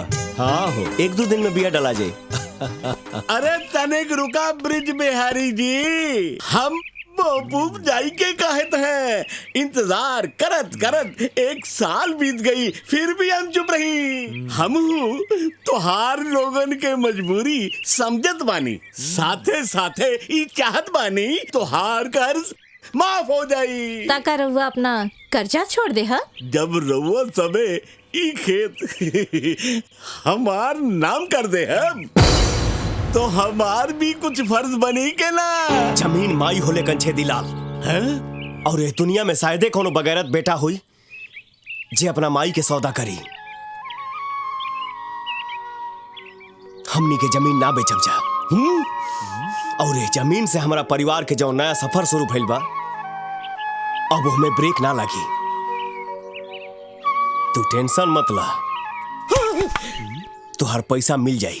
याद रख राजा, अगले हफ्ते से सूद और सूद ब्याज के मियाद शुरू हो जाई, और हमका कोर्ट कचहरी जाने पर मजबूर मत करा। समझ गई नु, चला चला। राजा के सुधर जाए से सब कुछ बदल गई ले। ना तो यही घर कबहू काटे खातिर दौड़त रहे, अब सब कतना खुशगवार लागत बा। बस यही समय मोहन भी साथे रहित तो कितना अच्छा होइत।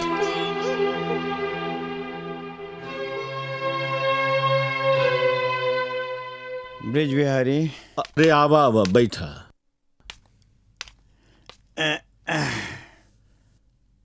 का बात बा शराफत भाई, बड़ा परेशान लग रहा बड़ा। कुछ बात नहीं ब्रिज बिहारी, रामनगर गए रहली। अच्छा, कौनो अच्छी खबर नहीं खे।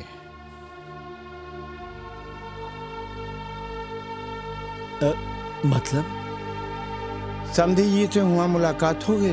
हाँ।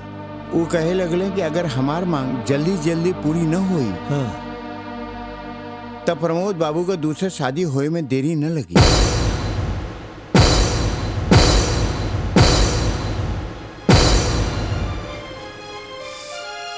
राजा,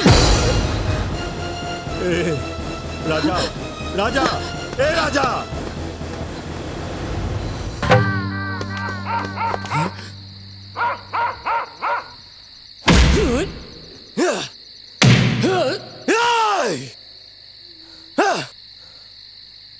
हम 2 मिनट रहुआ से कुछ बात करके चाहता नहीं।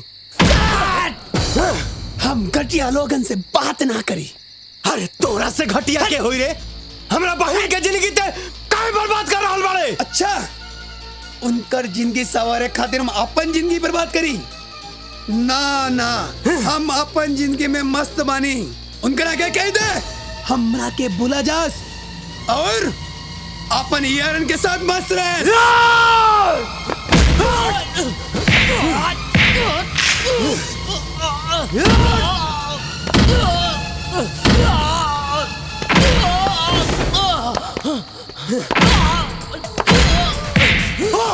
और साला हट।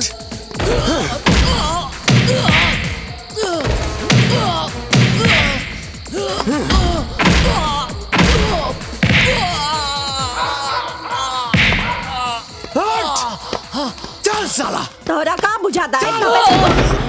अरे अरे आज तोरा से हिसाब चुकता कहिए के छोड़ा। हमरा बहन के दे जिंदगी नरक बना देले बड़े।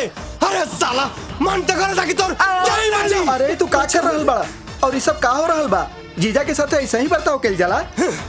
जब जीजा कोनो लायक ना रहे तो ससुराल वाले भी ओकर इज्जत कल जरूरी ना समझस। हमरा बहन के घर से निकाल के अभी तो सर शादी के तैयारी कर रहल बड़े। चला तू चुपचाप बैठा। इनका से हम के बतियावे द। जौन तोहार बाप और मोटरसाइकिल देवे के कहले रहलन उ आज तक ना ही पहुंचला। जाके 10 दिन के अंदर नगदी और मोटरसाइकिल हमरे द्वार पर ना पहुंचला तो हम अपने बेटा के दूसर ब्याह कह के रहब। चढ़ा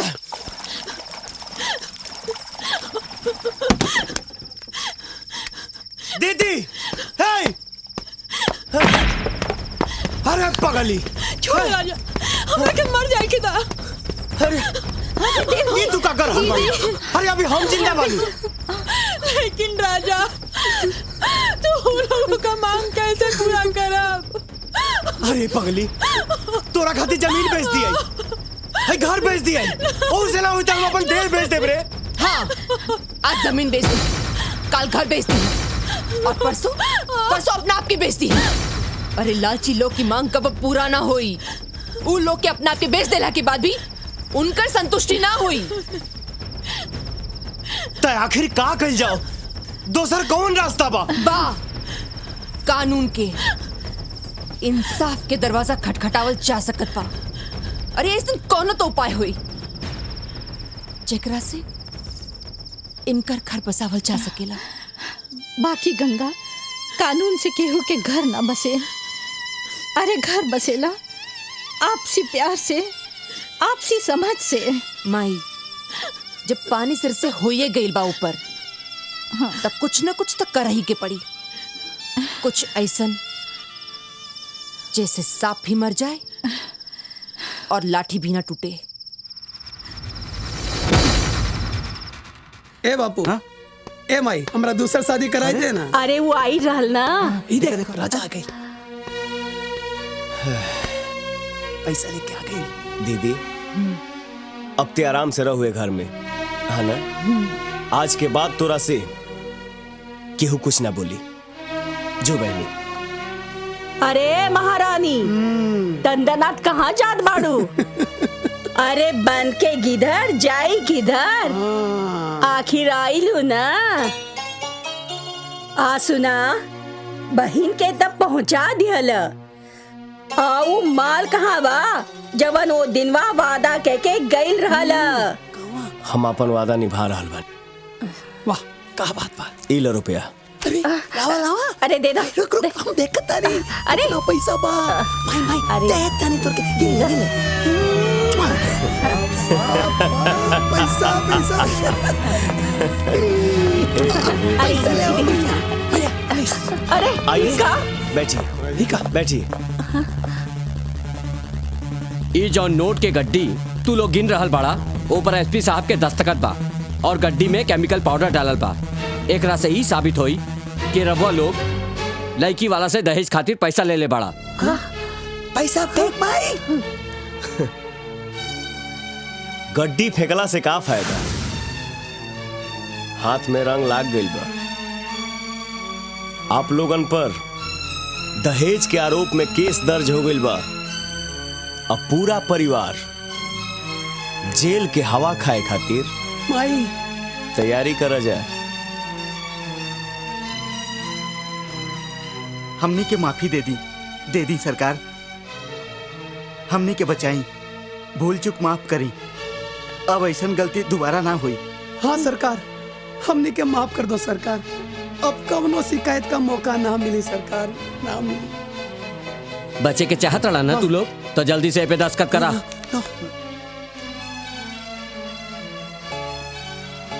करा हो करा। सोचत का बाड़ू? दस्तखत करबू कि अकेले जेबू हवा खाए? साइन करा। जल्दी करा ना। हाँ ठीक बा। अरे इमे लिखल का बा? एहमे लिखल बा कि आज के बाद रउआ सभे अपना पतोह पर कौनो जुल्म ना करब। हाँ ठीक है, हमरा के मंजूर बा। ओकरा के इज्जत से राखब। अगर तनिको दिक्कत भइल ओकरा तो फिर जेल जाए के तैयारी रहे के चाहिए, है ना? गोड़ लागत नहीं। हाँ हाँ, खुश रहा। अब इनके कोनो तकलीफ ना हुई।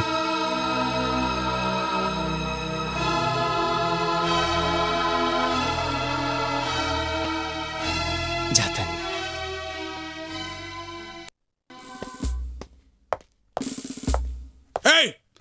यह तू क्या करे बड़ा? काम से आयल बनी। कौन काम? ना बताई। अरे ना बताई, बता जाई वहां से। हम तोहरा से बहुत नफरत करीला। लेकिन हम तोहरा बेटी से बहुत प्यार करीला। विश्वास नहीं खे तो ओकरा के बुला के पूछला। राधा, राधा। जी बाबूजी। ये हम क्या सुन रहल बानी? इला भगा का कह रहल बा? तू एकरा से प्यार करेलिस? अरे राधा, ई तू का कर देलू बेटी? अरे हम तोहरे खातिर अच्छा खासा पढ़ल लिखल रुतवरवा वाला लड़का ढूंढ रहल बानी, और तू बुद्धिहीन लुच्चा के चक्कर में कैसे फंस गईलू? हम भले गरीब हैं, कम पढ़ल लिखल हैं, लेकिन बुद्धि में तारा से बहुत आगे बनी। वो कैसे? आजमा के देखला। आज से 2 दिन लगातार हम यहाँ आई, तारा बेटी के चूमब और चल जाए।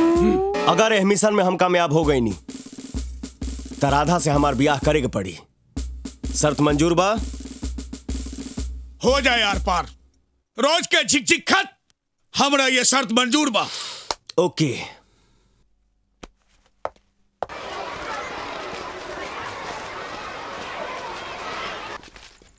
पता नहीं भाई, राजा जैसन काहिल पर के ऐसन जादू चला देले बा के बंजर जमीन पे खेती लायक बना देलस। अरे छोड़ा हो कंछे दी लाल, घर के हालत त ठन ठन गोपाल बा।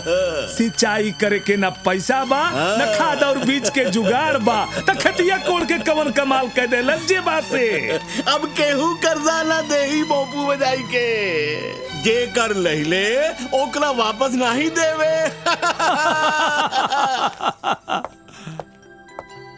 राजा, ये का हो भैया? मिठाई है बहनी। मिठाई काहे खातिर? अरे हमरा चीनी मिल में काम मिल गई बा। सोमवार से नाइट ड्यूटी चली, आ दिन में खेत में काम करब। हाँ? ला बेटी। हाँ बाबूजी। ये मिठाई के भगवान की चढ़ा दे। जी बाद में बाबूजी। खा जाएगी। जी। बैठा बेटा। बैठा। खेत तो तैयार हो गई बा, बाकी बीज कहाँ से आई? देखा तनी बाबूजी, कहीं ना कहीं से तो इंतजाम करेंगे ना पड़ी। हम आओ तनी। रुको राजा, हाँ? कहीं जाए की जरूरत नहीं। अरे बाप। इला। पर बेटी, तुम्हारी पैसा हमनी के कैसे चुकाई जा? अरे माई, रवा चिंता ना करी, फसल कटला के बाद में चुकता कर दे, ना तो फिर किराया में से काट ली। अब तो हम यहाँ पे लंबा समय तक रह जाता नहीं, लेकिन अब जो जरूरी बा ऊ बा बीज बोवल। कौनो काम रुके के ना चाहिए। ला राजा।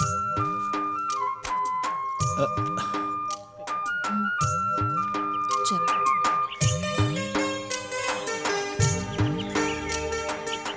हमार बात सुन रहल बानी नु?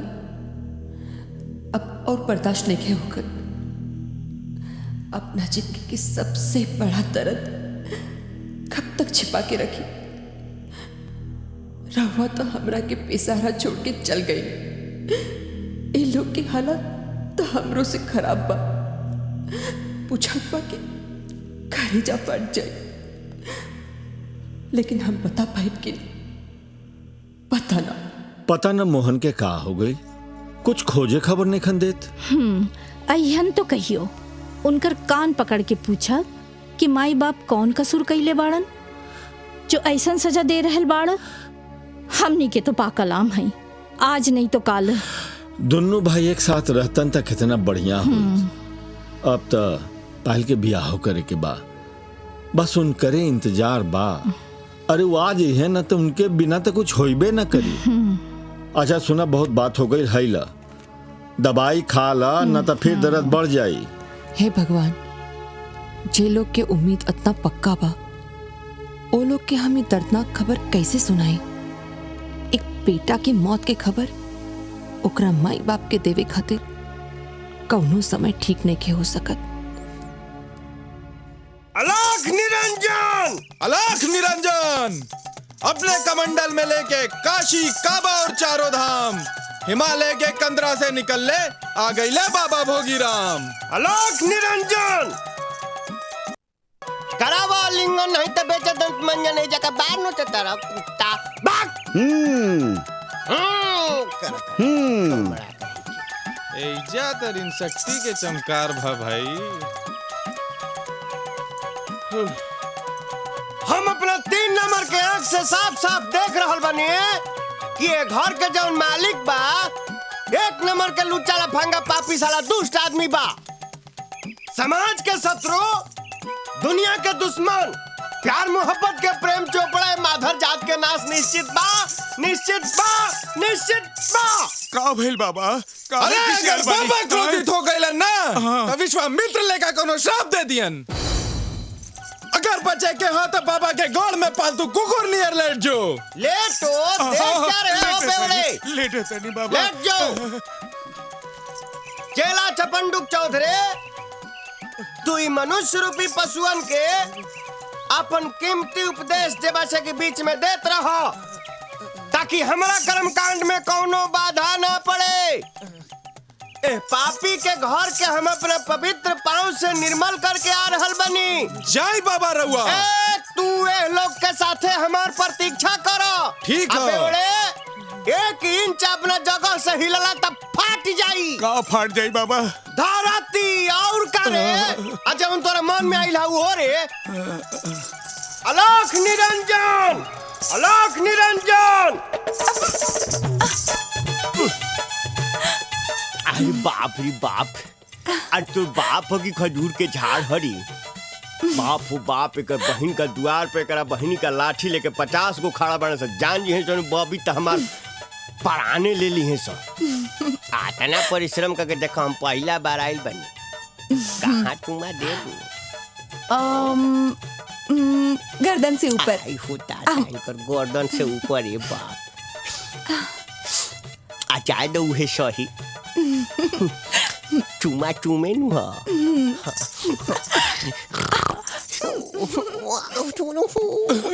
रुक जा लोग। अगर बाबा के पीछे केहू गइल ना तो पूरा गाँव में सुनामी आ जाई। डेंगू, मलेरिया और हैजा जैसन बीमारी फैल जाई तोरे गांव में। बाबा का सेवा करा मेवा मिली। ये का कहत बा मुंशी जी? झूठ बोले कुकुर काटे मालिक। शास्त्र में कौनो ऐसा स्पेशल यज्ञ का वर्णन नहीं के जो चेला बहरे रहे और गुरु भीतर यज्ञ करावे। आजकल साधु के भेष में सवाधु घूम रहल बाड़न। बाबा इच्छाधारी, बाबा मजा मारी, बाबा बलात्कारी। हमें तो धोखाधड़ी का भू आ रहल बा। ये हो न हो रजबे हो।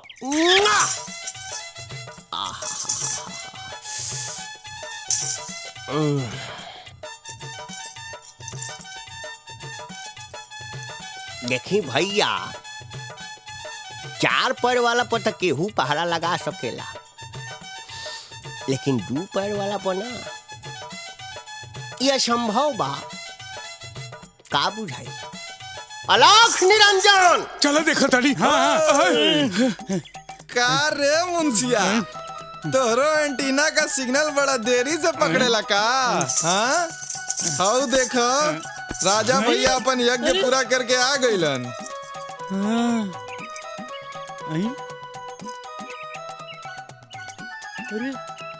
ब्रिज बिहारी के छोटा का बेटा प्रसादी खिया के लेता।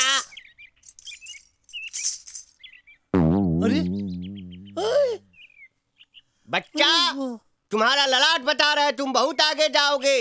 तुम ये प्रसाद खाओ। अरे साला, ये तो प्रसाद में दांत कैसा? अरे मुंशी जी, तू कहाँ देखा था हुआ? आए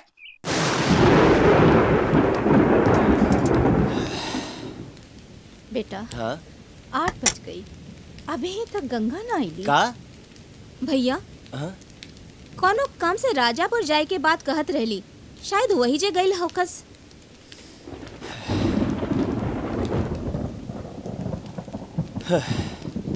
मौसम भी सही नहीं के, न जाने कहाँ चल जाली। अच्छा माई, हाँ हम उनके लेके आओ तनी, ठीक ना? ठीक। फिर हमनी के साथ में बैठ के खाना खाइए। ठीक है। हाँ।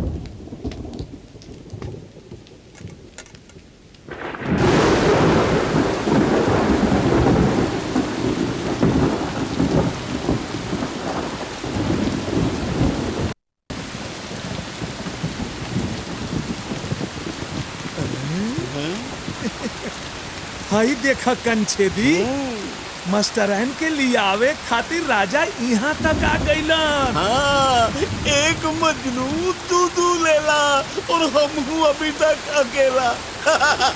इन्ने मास्टराइन, उन्ने राधा। जेबा से पट्टा के दोनों हाथ में लड्डू बा। एक बात कान खोल के सुनना मुंशी जी, आज रजवा के शर्त के आखिरी दिन बा। वो आवे के कोशिश जरूर करी, अगर आ भी गई तब बच के जाए के ना चाही, बुझाइल? वो कबू आ सकला। अरे इधर रजवा बसला, पकड़ चला के, बच के ना जाए के चाही। पकड़ साले, पकड़ बच के ना जाए के चाही। साला देखो दबा खराब लोग, पकड़ साले के, दौड़ और दौड़ साले, पकड़ खराबी के, पकड़ साला कुत्ता का औलाद के, पकड़ तरीके।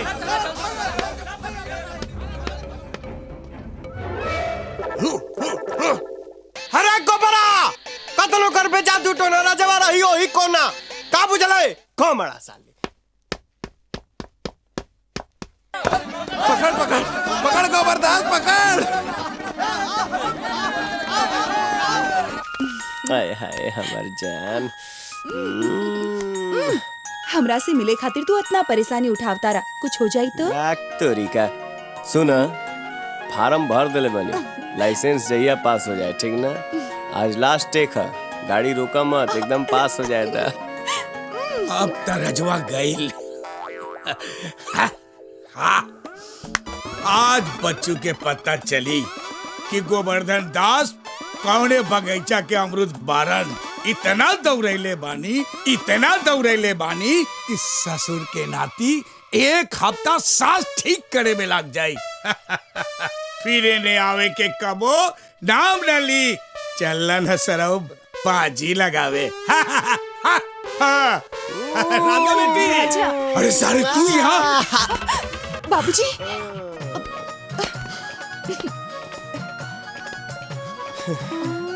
हाँ, हम 2 बार लगातार बाजी जीत चुकल बानी गोबरदास। हमके मालूम बा कि तू अपने वादा से पलट बना, कहे से कि तोहर बाप लुच्चा लफंगा ना रहल। पहले ये बताओ, तू ही हम बारे वहाँ के रहा? वहाँ भी हम ही रहनी, तोहरा ना बुझाई ससुर जी। अब शादी के जल्दी से तैयारी करी, ठीक ना? गाड़ी चल दले भी, अब रुकी ना, रुकावट के लिए खेद है। गुरुजी बाय।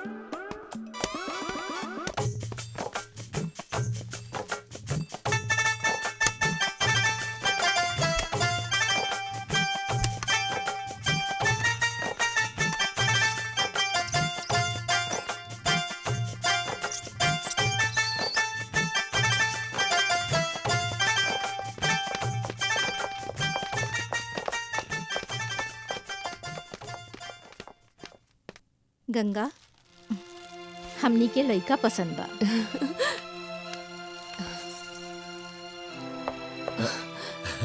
ई हवन हमार छोट बेटा राजा। नमस्ते। तू हो गजब आदमी बड़ा, एन मौका पर गायब हो जाला। अरे अभी तो रह के चाहिए, बैठा। जी बाबूजी। चाहती ना बाबूजी, अब देखी ना भगवान की कृपा से इतना बढ़िया पढ़ल लिखल लड़का मिलल बा, सरकारी नौकरी भी करता, और ओही में सबसे बढ़िया बात तो ई बा कि दहेज को कोनो डिमांड भी नहीं खे। बेटी तो सब तोहार कृपा बा। अरे ना बाबूजी, ऐसन मत कही। अब मुंह लटका के काहे बैठल बाड़ा? जल्दी से मोहन के चिट्ठी लिखा कि पायल की शादी रह हो गई, सब काम धाम छोड़ के चलावस। हाँ।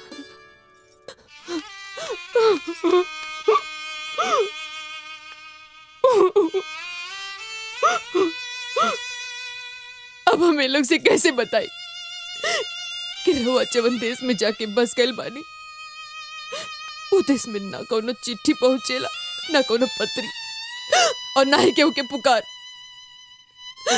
ना ही हमार केहू से सच्चाई बतावे के हिम्मत हो रहा बा, और ना ही इन निश्चल लोग के भावना के साथ छल करे के कोनो मन करता। अब रउवे बताई हम का करी? अब रहुए हमके रास्ता दिखाई, हमके भंवर से निकाली। भाभी,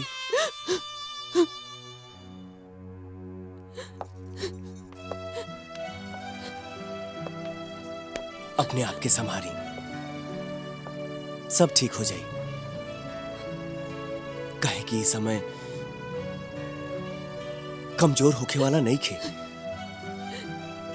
रहुए बताई कि भाई बाबूजी के रहुआ भैया के बारे में का जवाब दिया?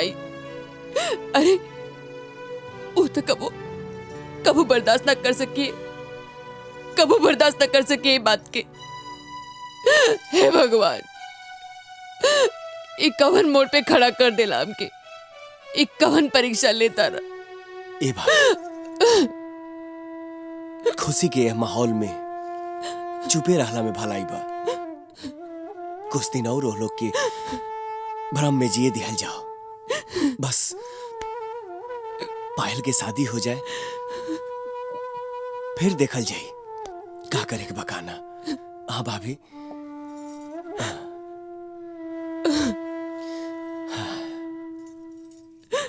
बाबूजी,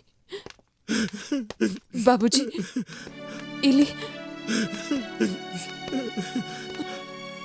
अरे रोज रोज कब चल जालू, अब कोनो फायदा नहीं के, कोनो फायदा नहीं के।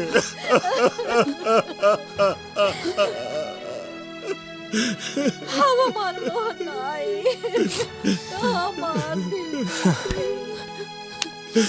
हमार धीरज टूट गई, हमार धीरज टूट गई। पैसा कमा रहे बाड़न, पैसा कमा रहे। हमको इनका पैसा ना चाहिए, ना चाहिए इनका पैसा। हमने के बेटा चाहिए, हमने के बेटा चाहिए। अरे ऐसा पैसा कौन काम के जो उसके घर से रिश्ता तोड़ दे। रब्बा, हमने के ऐसा पैसा ना चाहिए, ना चाहिए। राजा, राजा बेटा, तू इतना पैसा कमाई है कि हमरा के इनकर से मांगे की जरूरत ना पड़े बेटा। मोहन, ए माई, अरे ते चिंता मत कर रही, हम बहुत मेहनत करब, बहुत पैसा कमाए, भैया से भेजा दे। ते दुखी मत हो माई, मत रो माई।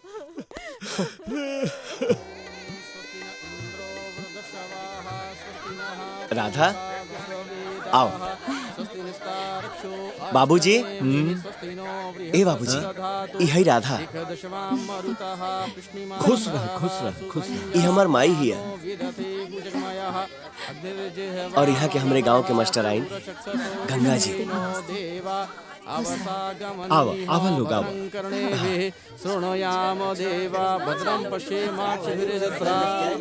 विवाह संपन्न हो गई, अब विदाई की तैयारी करी। जी ठीक बा पंडित।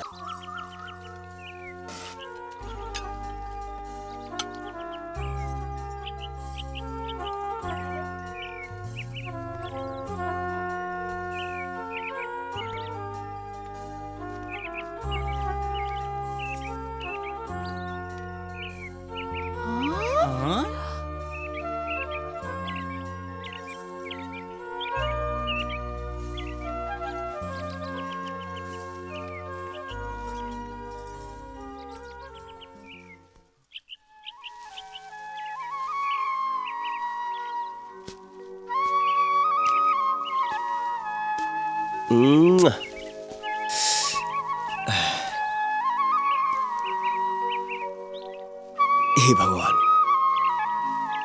हमरा मेहनत के फल मिल गई। आज हमरा खेत की हरियाली देख के दिल खुश हो जाता। अरे ए मर्दे, ई रजवा कहाँ बा हो? दिखाई दे नहीं खे आजकल तक। हाँ भाई, रजवा तक कमाल कर दे। का कमाल? रात में नौकरी करता और दिन में खेती। मेहनत ऐसन कैले बा कि जमीनियों से सोना उगले लागल। हाँ हो, मेहनत इहे कहाला। बतावा। आदमी चाहे तो पत्थर से भी पानी निकाल सकला। जॉब से वो मास्टराइन घर में किराएदार बन के आयल बाड़ी ना, तब से तो वो लोग के दिने बदल गइल। सही बात बा भैया। ई मेहररुअन का जोन पगफेरा होला ना, केहू केहू खातिर बड़ा शुभ होला। पता ना कहाँ से आयल बड़ी और रहेली कैसे, जैसे लगेला कि उनकरे घर बा। अरे भाई, छेदियो रोज रोज पहुंच जाता तगादा करे। छेदिया ना, अब लगाता उनको हिसाब चुकता हो जाए। अरे काहे रतिया जगाए दिया हमका, काहे रतिया जगाए दिया हमका। अरे कंछेदी लाल, अब तू छाती पीट पीट के बिरहा गावल शुरू कर द। अरे मेरे यार, बिरहा छाती पीट कर नहीं, ई कान माँ उंगली डाल कर गावत है। एह बदे कि ब्रिज बिहारी सिंह के जौना जमीन पर तू नजर गड़ौले रहला, ऊ जमीन सोना उगल रहल बा, सोना। अगर तोहरा के ऊ जमीन चाहत रहे तो दबाव दे के पहले ही लिखवा ले चाहत रहे। अब तक फसल बेच के कर्जा चुका दी लोग। अब हु कौनो देर नहीं खे भइल बाबू बजाई के।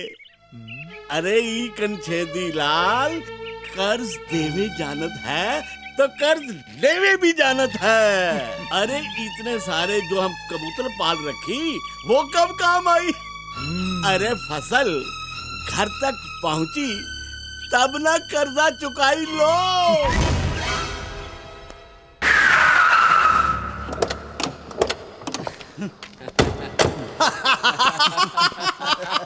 हाय हाय, रजवा सरऊ के ढेर बड़ा आदमी बने के शौक रहा। कंगाल बना दे साले के, कंगाल बना दे। एक जो खेत बानू, खेत बा, ओकरा में आग लगा दे साले के। ले ले ले, आग लगा के खाक कर दे।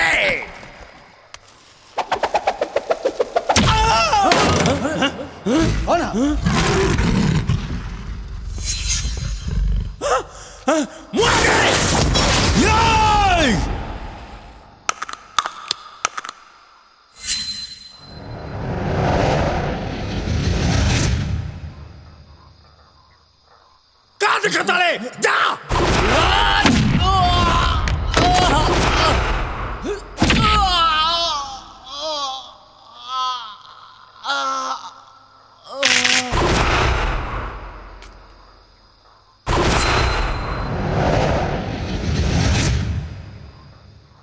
अरे तू क्या करता है?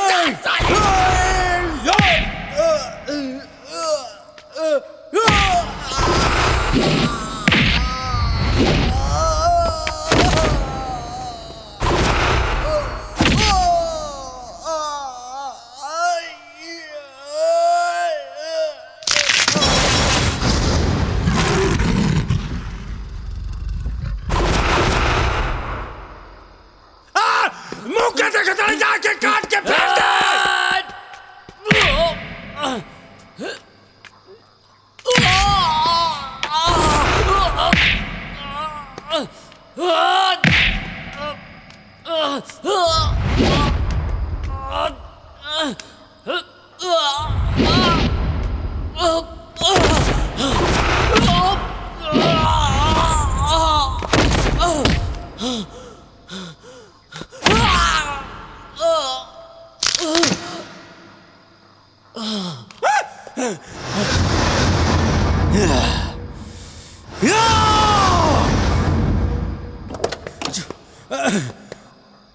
भाग रे तोरा माई का साला हरामी का पिल्ला, पता न कहां से ताकत आ गई एकरा में।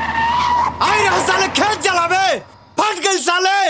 हैं भाग तोरा बहन का दादी का खेत जराई। सब लोग से बातचीत कैला और सच्चाई के पता लगावला के बाद पंचायत ए फैसला पर पहुंचल बा कि देवराज और कंछेदी लाल दोनों जना मिलके राजा के फसल जलावे के साजिश रच ले रहन लोग। एक खातिर पंचायत ई लोग के सजा सुनावता कि देवराज राजा के 5,000 रुपया जुर्माना दिए और कंछेदी लाल राजा के देहल अपन कर्जा भुला जास। बच गई बाबू। जेबा से रजवा से तो शर्त लगा के हम हार गई नहीं। अब समझ में नहीं की आवत कि ओकरा के कैसे टड़काई। नमस्ते गोवर्धन भाई। प्रणाम चाचा जी। गोवर्धन भाई, रजवा के कारण तो हम बर्बाद हो गए नहीं। और सुने में ये आइल बा कि तू ओकरा साथे अपन बेटी राधा के शादी करे खातिर राजी हो गई बाड़ा। हमरा तो डर है बात के बा कि कहीं तू बर्बाद मत हो जा, और तू बर्बाद भइला तो हमरा के बर्दाश्त ना होगी। चाचा जी, बाबूजी ठीक कहता रे। तू लोग कहे के का चाहत बड़ा? गोवर्धन भाई, हम जौन कहल चाहतानी ओही में तुहार फायदा बा। तू राजा के घरे रिश्ता लेके जा। बात ई बा कि राजा के बड़ भाई मोहन के अबही शादी नइखे भइल। अब ब्रिज बिहारी सिंह बड़ बेटा के पहले छोट बेटा के शादी करे खातिर कबहू तैयार ना होकी हैं। ता तोहार काम तो बनले बनल बा। सोच ला, हम जाता नहीं जेबा से। चला बेटा। प्रणाम चाचा जी। मालिक, हम एक घर के नमक खैले बानी। एहे से हम कह रहल बानी कि राजा और मास्टराइन के बीच जबरदस्त चक्कर बा। हमार आंख से देखल हा। विश्वास ना होखे तो मुंशी जी से भी पूछ ले ही। ये हवा और तू का बाबूजी के उल्टा सुल्टा सिखावत बाड़ू? बाबूजी, ऐसन कोनो बात नहीं खे। रउआ अपन बेटी पे विश्वास रखी है। आदमी केहू से ना हरेल है बेटी, बाकी अपने औलाद से हार जाला। देखा बेटी, तोहरे खुशी में हमार खुशी बा। काले हम तो रिश्ता लेके राजा के यहाँ जा रहल बानी। आखिरी बार सोच ला बेटी, बाद में तोहरा पछतावे के ना पड़े। बाबूजी, हम सब सोच ले बानी। रउआ राजा के बारे में निश्चिंत रही। ठीक बा। प्रणाम ब्रिज बिहारी जी। आई आई आई। अरे प्रणाम प्रणाम प्रणाम। खुश रहा, खुश रहा। बैठिए। राजा बाबू, इले।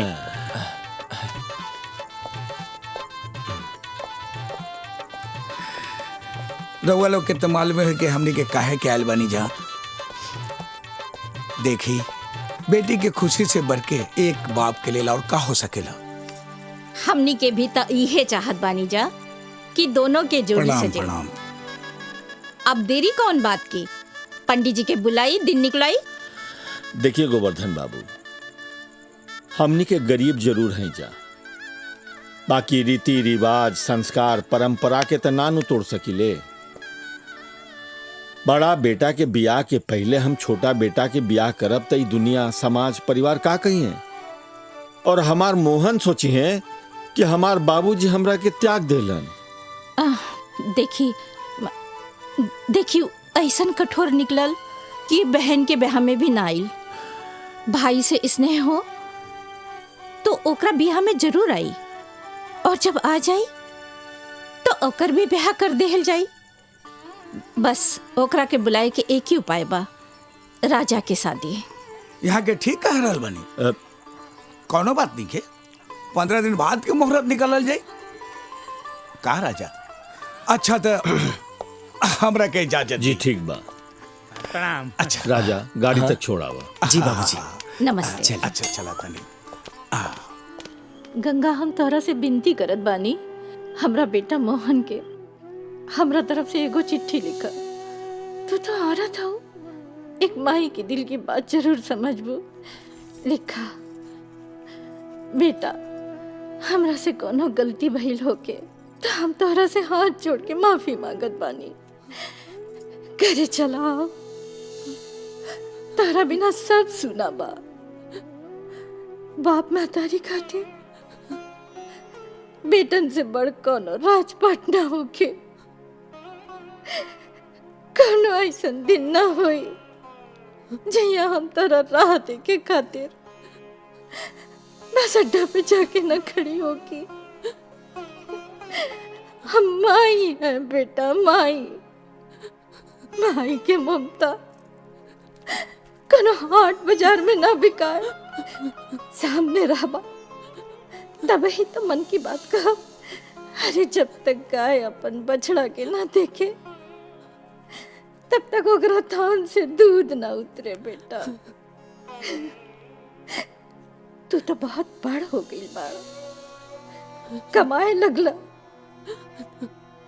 तारा बिना कैसे जी रहल बानी, तारा के का पता बेटा।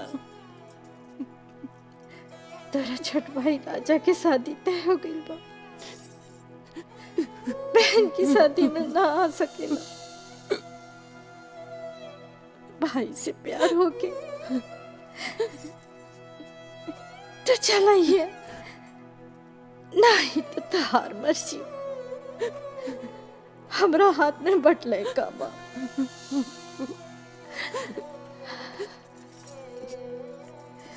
आगे बचुआ भगवान जाने। हाँ माई, लिख देनी। डॉक्टर साहब, का भइल इनका?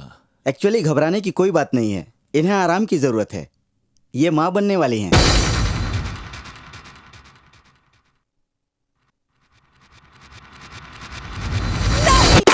नहीं हो सकत। देखा बेटी, कान से सुनल झूठ हो सकेला, आंख से देखल झूठ कबू ना होके। और हम हो सब कुछ जानीला, देखले भी बानी, अकान से सुन लहू बानी, और सारा गांव के मालूम बा राजवा और मास्टरनी के का चक्कर बा। तनी सोच बेटी, अगर ऐसन बात नहीं खे तय कुंवारी लड़की के पेट में बच्चा कहां से आ गई? देख बेटी, फिर भी तोहरा विश्वास नहीं खे त गवाह बा ई मुंशी जी और फुलमतिया, पूछ ले। हाँ बेटी, हाँ। बाबूजी, सच्चाई के गहराई में जाए बिना कोनो फैसला ना करे की चाहिए।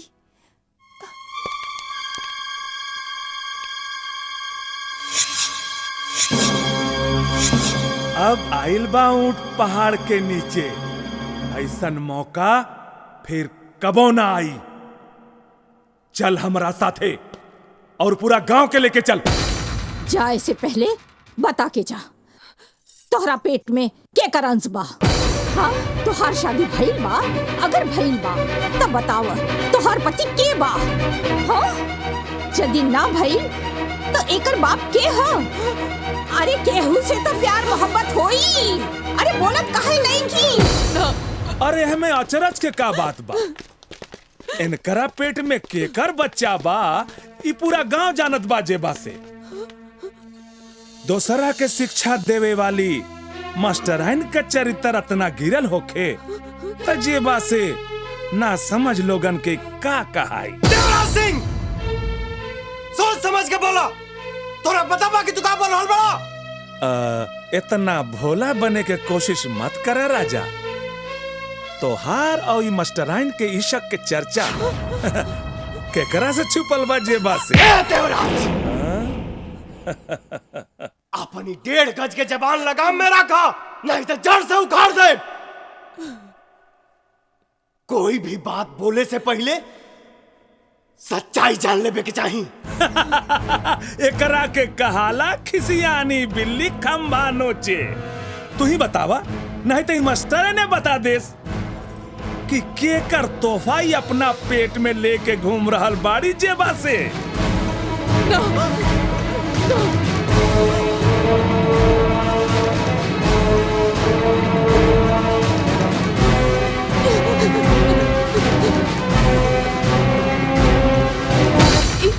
ये हमारे पति के बच्चा।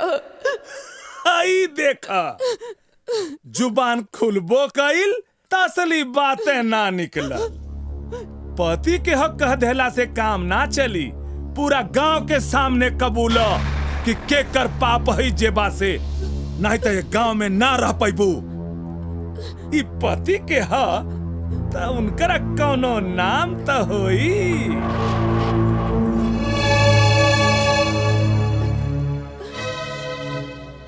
रमाशंकर ना बता सके। हाई देखा भाई लोग, हाई देखा भाई, मोहब्बत कर तो ऐसा ही कर, नहीं तो मत कर। अपने आशिक के नाम नहीं खे ले सकल तो निकल करा के यहाँ से और एक सामान। पेटी के क्यों हाथ ना लगाई? काहे भाई, का बाय करा में प्रेम पत्र साथे खिंचावल फोटो कि तू लोगन के कच्चा चिट्ठा। बस कह देनी तो कह देनी, एक पेटी के जे हाथ लगाई उनका खोपड़ी खोल दे। अरे काहे न खोले देबा? मुंशी जी खोल दो पेटी।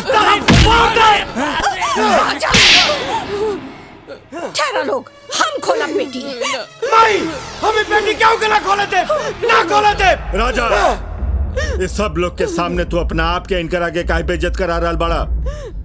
पेटी खोले दा, सच के सामना हो जाए दा। आज ही में और ये सब बात खत्म हो जाए। हमें पेटी क्यों के ना खोले दे? ठहरा, पेटी हम खोलता नहीं। बाबूजी, बाबूजी ना, बाबूजी मत खोल ना, बाबूजी ना, बाबूजी।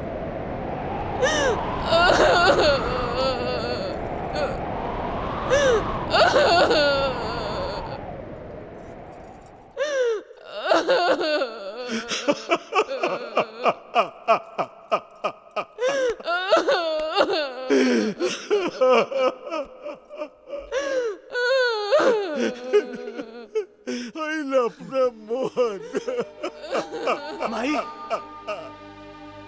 अपन करेजा मजबूत कर ले।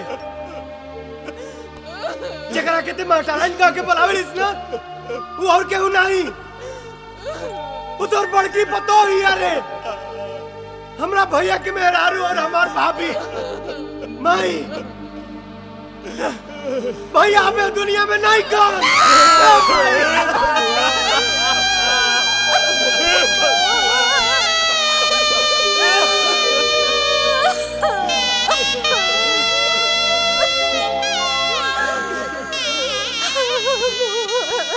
अरे अभी और कुछ सुना के बाकी बा? ये हमार भाभी आई और भाभी माई समान होले। अरे इधर भैया के मरला की खबर सुनावे आई नहीं, और ऐसा दर्दनाक खबर है बूढ़ बाप बूढ़ माई के कैसे सुनावस? हमार भौजी निर्दोष बिया, हमार भौजी निर्दोष बिया रे। अरे अरे तू तो हमारे से प्यार करे रहू, फिर भी सब कहलू।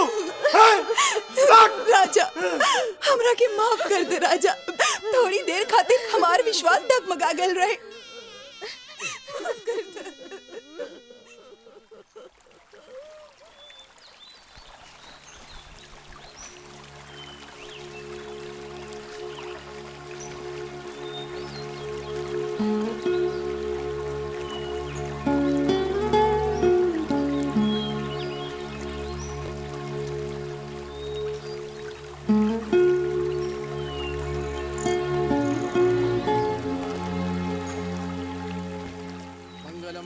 विष्णु मंगलम गरुड़ध्वजः मंगलम पुंडरीकाक्षो मंगलाय तनो हरिः। अब आप लोग फेरे लीजिए। ओम सुमुखश्चैकदन्तश्च कपिलो गजकर्णकाः लंबोदरश्च विकटो विघ्ननाशो विनायकः धूम्रकेतुर्गणध्यक्षो भालचंद्रो। अरे ना ना बेटा, पहले अपना भौजाई के पैर छुआ। आओ बहू। जा।